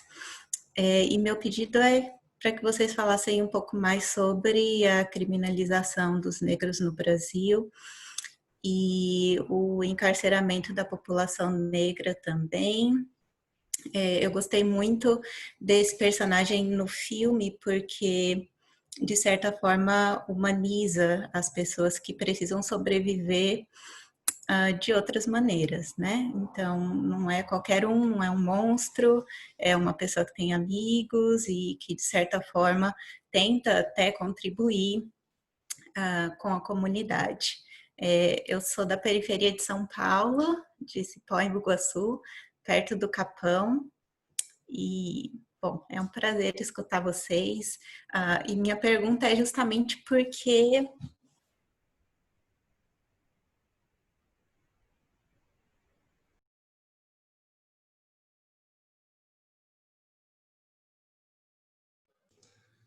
ela deu uma travada ali, né?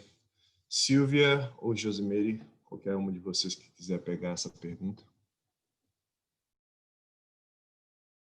O personagem. Se ela voltar, a gente volta, né?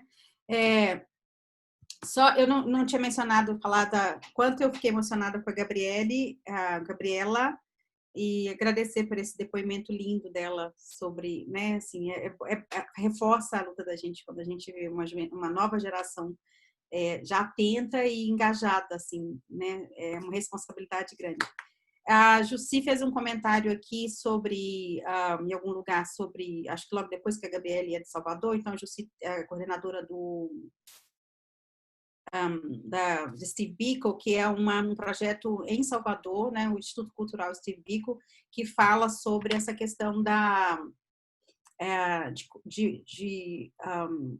ajudar, ou pelo menos mediar a entrada de jovens de primeira geração, né, First Generation, especialmente os estudantes negros e negras de Salvador, ao acesso ao ensino universitário e também das carreiras de ciência e tecnologia, que é uma discussão, inclusive, importante, que a gente não tem muito acesso às carreiras da área de ciência e tecnologia, então é um instituto que faz isso. Ela estava fazendo esse comentário, eu acho importante. Agradecer a Zenaide pelo belo depoimento e essa contextualização, né, de Rádio Favela como educação. O Rafael respondeu uma pergunta da Lucinéia sobre o movimento negro evangélico que tem produzido material didático. Então, eu acho que é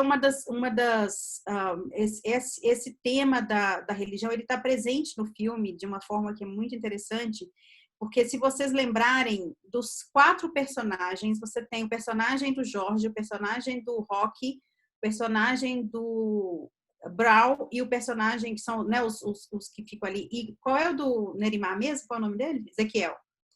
Então, são 4 personagens. Se vocês lembrarem, o Ezequiel tem um momento, aquele primeiro momento quando ele está conversando sobre, montando, o primeiro momento de montagem do transmissor, ele está cantando uma música gospel. Ele é um dos, né? Você tem 2 ali que estão, né? Assim, o Roque é aquela figura mais bicho louco. O próprio Brown se define, você, né, quando ele comenta com o Brown, com o Roque, ele vai dizer: não, Roque, o Ezequiel já trabalha, o Jorge vai virar doutor, eu sou artista e você é bicho louco. Então, ele naquele momento ali, esse momento de que mostra essa conversa e mostra essa dimensão da religião dele, né? A religião na favela, naquele momento, que ele tá, primeiro momento que ele está fazendo a reunião, o teste do transmissor, e ele canta uma música gospel, ele fala que, inclusive, ele não pode instalar na casa dele, porque eles são evangélicos, e aí não poderia ter. Mas tem um momento também de outra dimensão de presença de religião aí, que discute ali, que é o momento em que o Roque que o Brown é enterrado. No momento do sepultamento dele, aparece a personagem feita pelo Marcos Ribas, o falecido Marcos Ribas, que não está hoje com a gente, mas o pai, que é pai do Jorge, ele vai fazer o enterro, e aí ele canta, ele fala assim: epa, rei, menino Brown, né? Que ali é uma referência dessa dimensão né, das religiões de matriz africana, que é um outro ponto quando a gente pensa em qualquer participação. O fato do Estado ser laico, a gente precisa ter essa dimensão de fazer esse balanço, né, de prestar atenção nesse elemento. O filme ele traz uma pessoa evangélica e traz uma referência do candomblé. E isso tudo está presente nas comunidades, né? As comunidades ela tem essa dimensão que a Ana Cláudia fala sobre a humanização do rock. Esse é um dos primeiros pontos que os meus alunos levantam quando a gente discute esse filme. Eles ficam surpresos com o fato de que os homens negros do filme aparecem tão humanizados, né? Que é uma dimensão quase que oposta ao que acontece com Cidade de Deus, as cenas de brutalidade, as cenas de uma corporalidade bem virulenta. Ali ele tem essa dimensão desse jogo de ser uma pessoa que está preocupada, né, com o movimento comunitário ali, mas ele quer ter uma vida. Ele inclusive vai dizer: se eu morrer, eu prefiro morrer, né, feliz do que ter uma vida, não sei, infeliz, ou ficar muitos anos infeliz, não sei. Mas essa dimensão, o filme, ele realmente traz essa dimensão da humanização, ele traz a dimensão da humanização nesse momento, esse homem que chora, esse homem que brinca, esse homem que está ali inserido, porque, na verdade, a gente convive com as pessoas do crime, né? A gente convive, não é uma coisa assim do tipo, você não passa perto de uma pessoa que está ali fumando maconha e você não cumprimenta, ou você passa perto de uma pessoa que está... Porque as conexões de quem faz escolhas no crime, elas são escolhas, não escolhas, né? Porque não estou dizendo que são escolhas pessoais, mas estou dizendo assim, dentro desses 4 amigos, né, as condições que fizeram com que o Jorge entendesse uma dimensão, inclusive capitalista, de entender a vida, né, de ver tantas pessoas, naquele momento em que ele vai lá para a Praça da Assembleia, o Jorge está no trabalho informal, lavando o carro, E o Rock diz, mas você vai ficar aí lavando esse carro aí, você vai ficar nessa situação informal, essa situação de precariedade, né, do seu trabalho, em outras palavras. E aí ele vai dizer, olha ali o deputado, olha aqueles deputados, todos aqueles nomes que ele aponta, ele está apontando ali para a Assembleia Legislativa de Minas, que fica ali na Praça da Assembleia. Então ele vai apontando, olha ali, ladrão, aquele ali é ladrão, aquela lá deve ser mais ladrão ainda, né? Que é essa crítica a um sistema político de alguém que não acredita que nenhum político ou que o sistema político vai beneficiar a população negra e a população da favela, né? Então, essa relação de crime ali, essa criação dos alternativos, ou de meio dizer, esse mundo é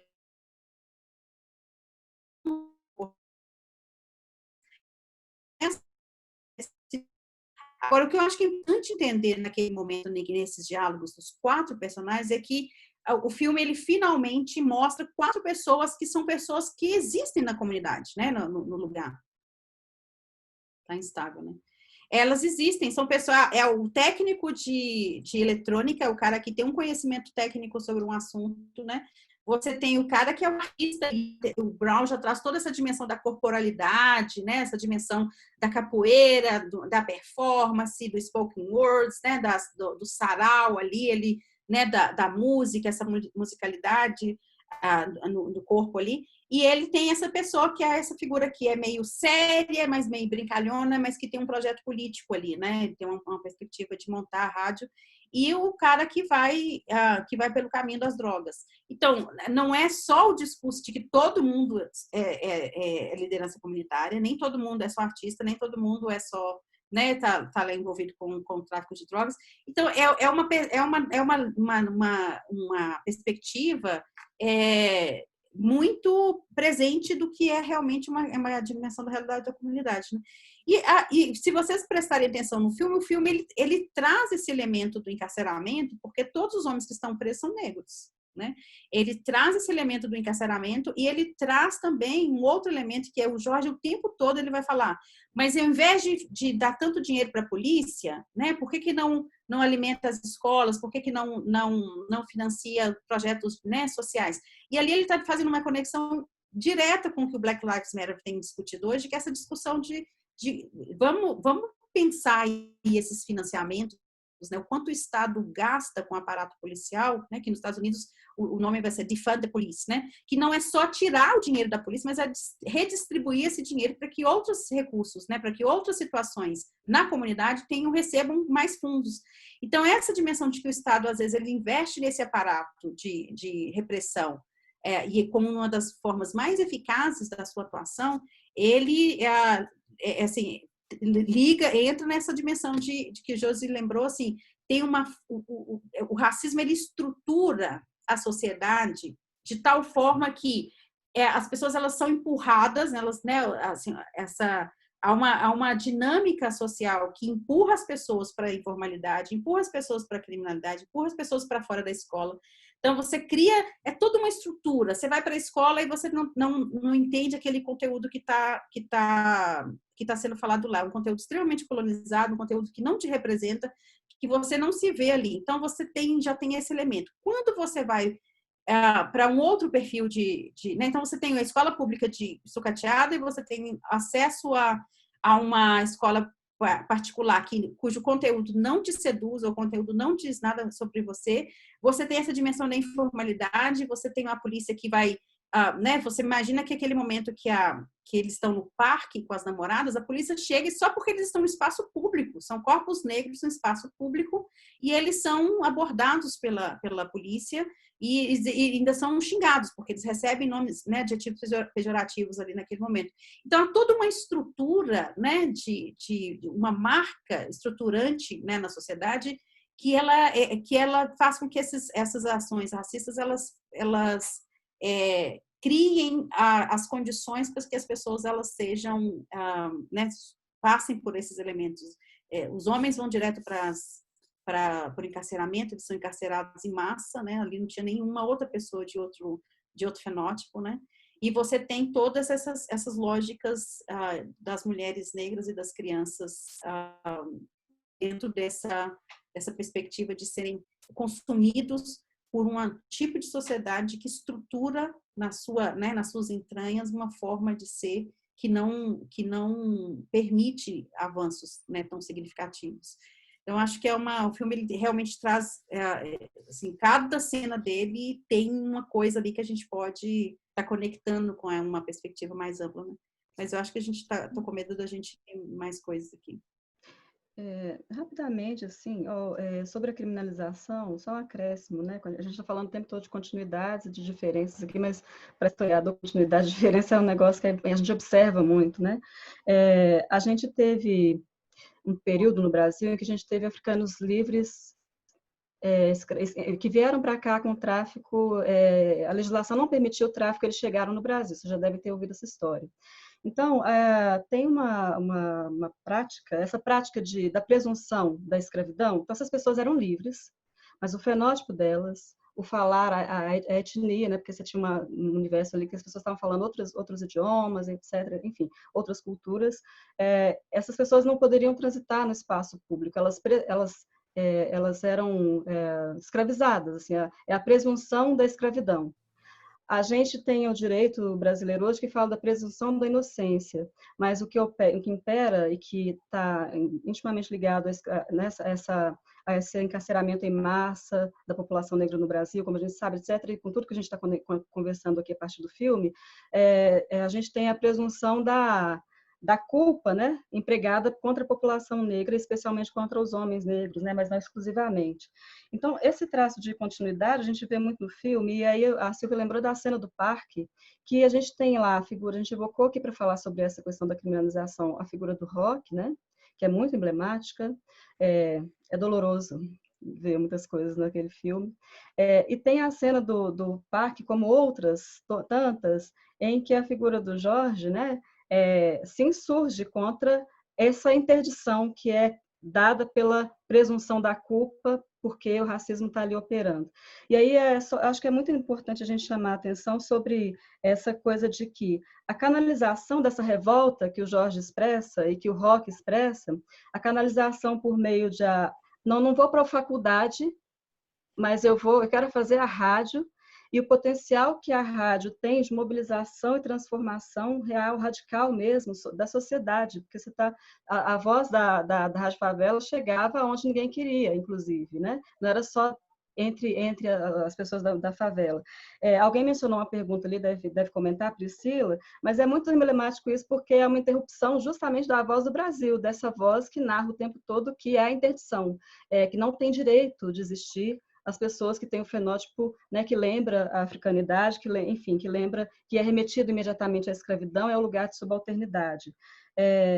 E essa perspectiva de transformação social, enfim, que a gente está falando aqui, que ocorre por meio da rádio, mas ocorre por meio de diversas outras experiências, ela nos convida mais uma vez a pensar que esse cenário que a gente está desenhando aqui, todo de interdição, não é possível que só exista ele, né? Então, a gente está falando aqui, o que a gente faz para além do filme?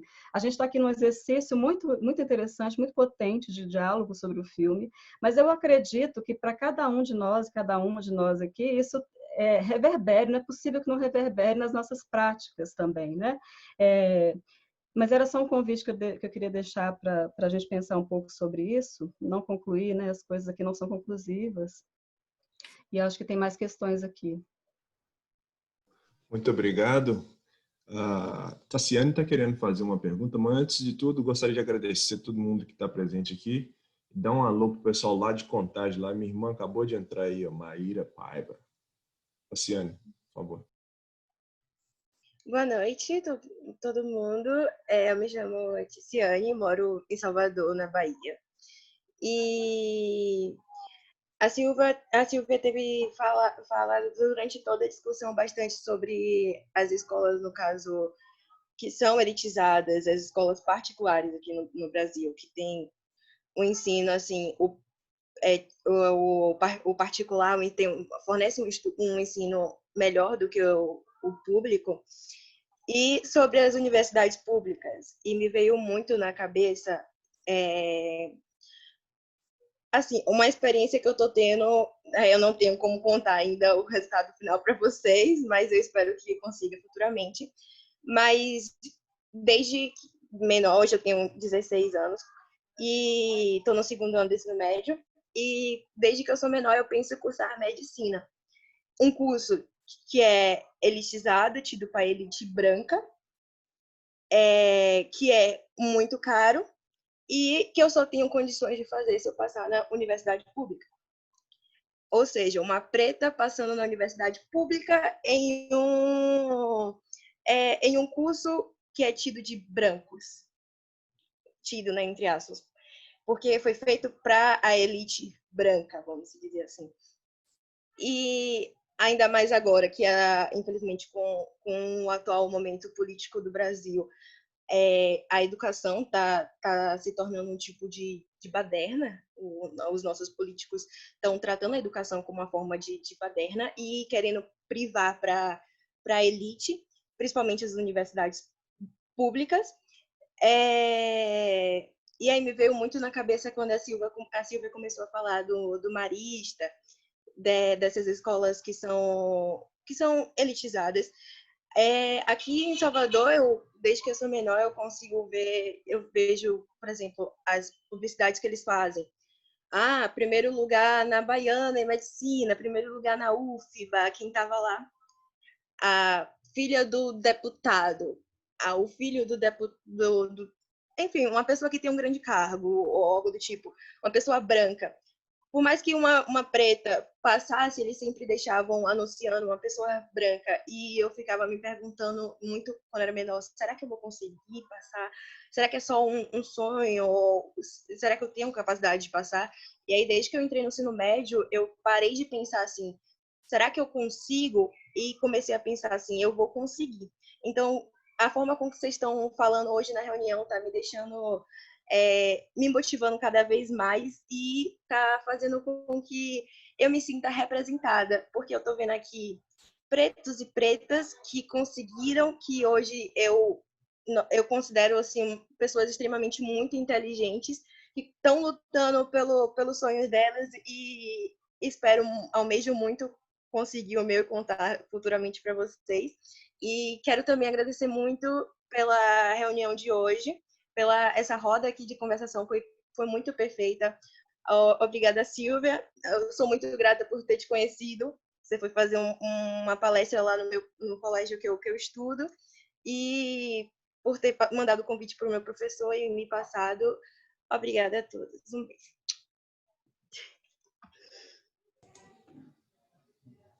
Fantástico. Annie, você quer falar alguma coisa? Silvia, Josimeire?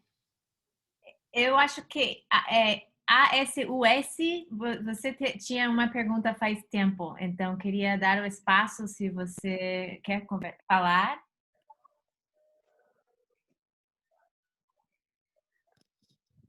Olá, boa noite. Então, eu sou Lucinéia, eu sou educadora aqui de uma creche na periferia, né, no Morro do Papagaio. E assim, conversar com Silvia é um papo que não tem fim, porque cada vez mais dá vontade de conversar com ela, né? Muita gente mora perto, enfim. E essas discussões, ela me levam muito a pensar o que eu vou levar para os meus alunos, sabe, em sala de aula. Eu sou muito preocupada com isso, porque preocupada no sentido de que, como eu trabalho com esse público, né, a maioria negra, favelada, eu também negra, favelada, e parece que é mais fácil de entender, né, para algumas pessoas que vê de longe, mas eu vejo o quanto é difícil, sabe, o quanto que não é se mostrar mais, mas parece que a gente tem que entender tudo, e a gente não entende tudo, né, a gente não consegue filtrar tudo, sabe? E a Silvia sabe da minha luta, que é tentar entender tudo, sabe? A minha cabeça, ela fica borbulhando, assim, de perguntas, e eu fico ansiosa com as respostas e querendo passar isso para minhas crianças de 5 anos, né? Então, é complicado. Mas, enfim, agradecer por esse bate-papo, e eu sei que não é nada conclusivo, né? Nem pode ser, é uma luta constante, e agradecer mesmo pelo espaço e dizer que cada vez mais a gente tem que discutir mesmo, tem que ampliar mesmo, e a questão da racial não é só uma questão de pele, não, né? É uma questão de emoções, uma questão de definições,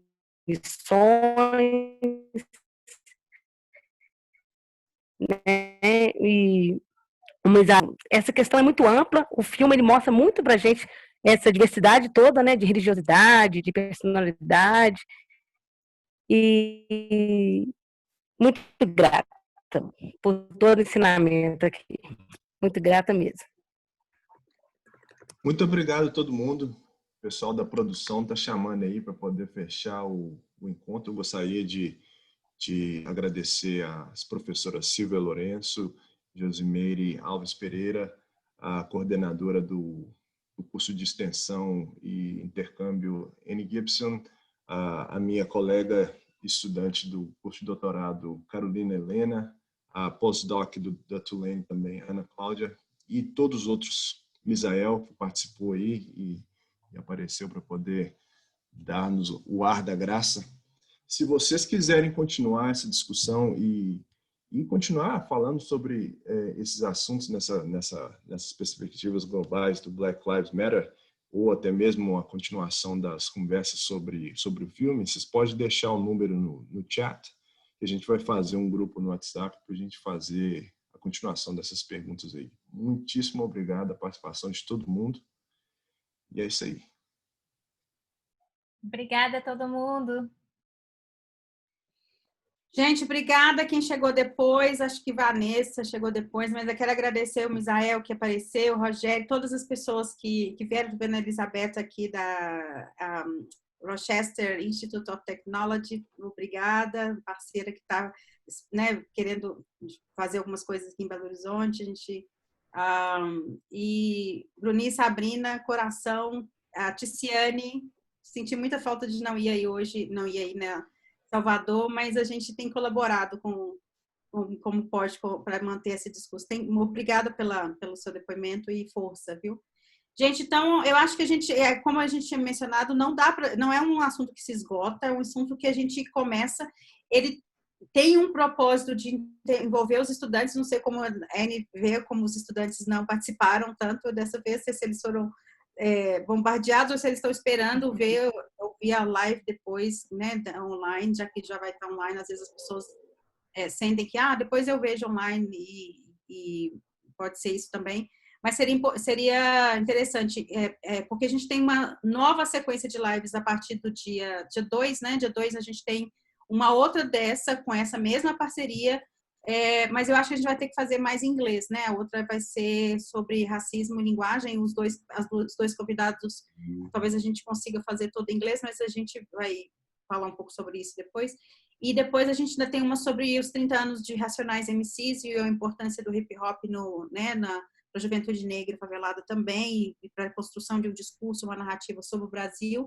Também a gente tem uma outra sobre Salvador, que pega como base essa discussão, mas com foco em Salvador, que é o filme Ó Paí, Ó, com o professor da Ticiane, que é o Guimário Nascimento, que é uma figura assim fantástica também, e a Tatiane, que está aqui, que é de Salvador, mas mora em Florianópolis, né? Trabalhou com a gente ano passado. E depois ainda tem uma outra sobre literatura negra também. Então, essa é uma sequência de lives na parceria com a Tulane, e a gente espera ver vocês também nas próximas, né? Para a gente continuar essa conversa, tá bom? Um abraço, muito obrigada, Josi, por aceitar o convite. Todas as pessoas que dedicaram esse tempo, a gente tinha programado 1 hora, a gente colocou, na verdade, ficou 2, mas muito obrigada, Caroline e Giovanni, pela colaboração toda aí, para segurar a onda para a gente. E a todos e todas as participantes, quem eu conheço pessoalmente, eu vou dar o meu oi. E depois a gente pode mandar alguns recursos online. A gente pode fazer uma lista de coisas que foram mencionadas e tal. E eu me comprometo a fazer uma lista dos links que eu mencionei, ou de algumas das coisas que podem melhorar um pouco mais também a compreensão sobre esse assunto, tá? Muito obrigada, abraço. Misael, agradece a Leide para mim pelo apoio aí também. E, Rogério, um abraço a todo mundo. Gente, só agradecer rapidamente, não sei que todo mundo está querendo ir embora já, mas muito obrigada a todo mundo, vai dar para falar aqui de todo mundo, mas assim, agradecer as parcerias fortes, tem Clarissa aqui, orientando a minha, Vanessa, enfim, e eu queria agradecer muito especialmente a Gabriela e a Ticiane, porque os relatos de vocês, a partilha que vocês fazem, assim, confere muito sentido, né, a tudo que a gente tem acreditado em que a gente acredita e tem feito. E obrigado mais uma vez, Silvia, pela parceria forte e só força para todos nós aí nessa caminhada. Obrigada a todos. Estamos em contato. Vamos mandar mais informações para vocês, viu? Boa noite.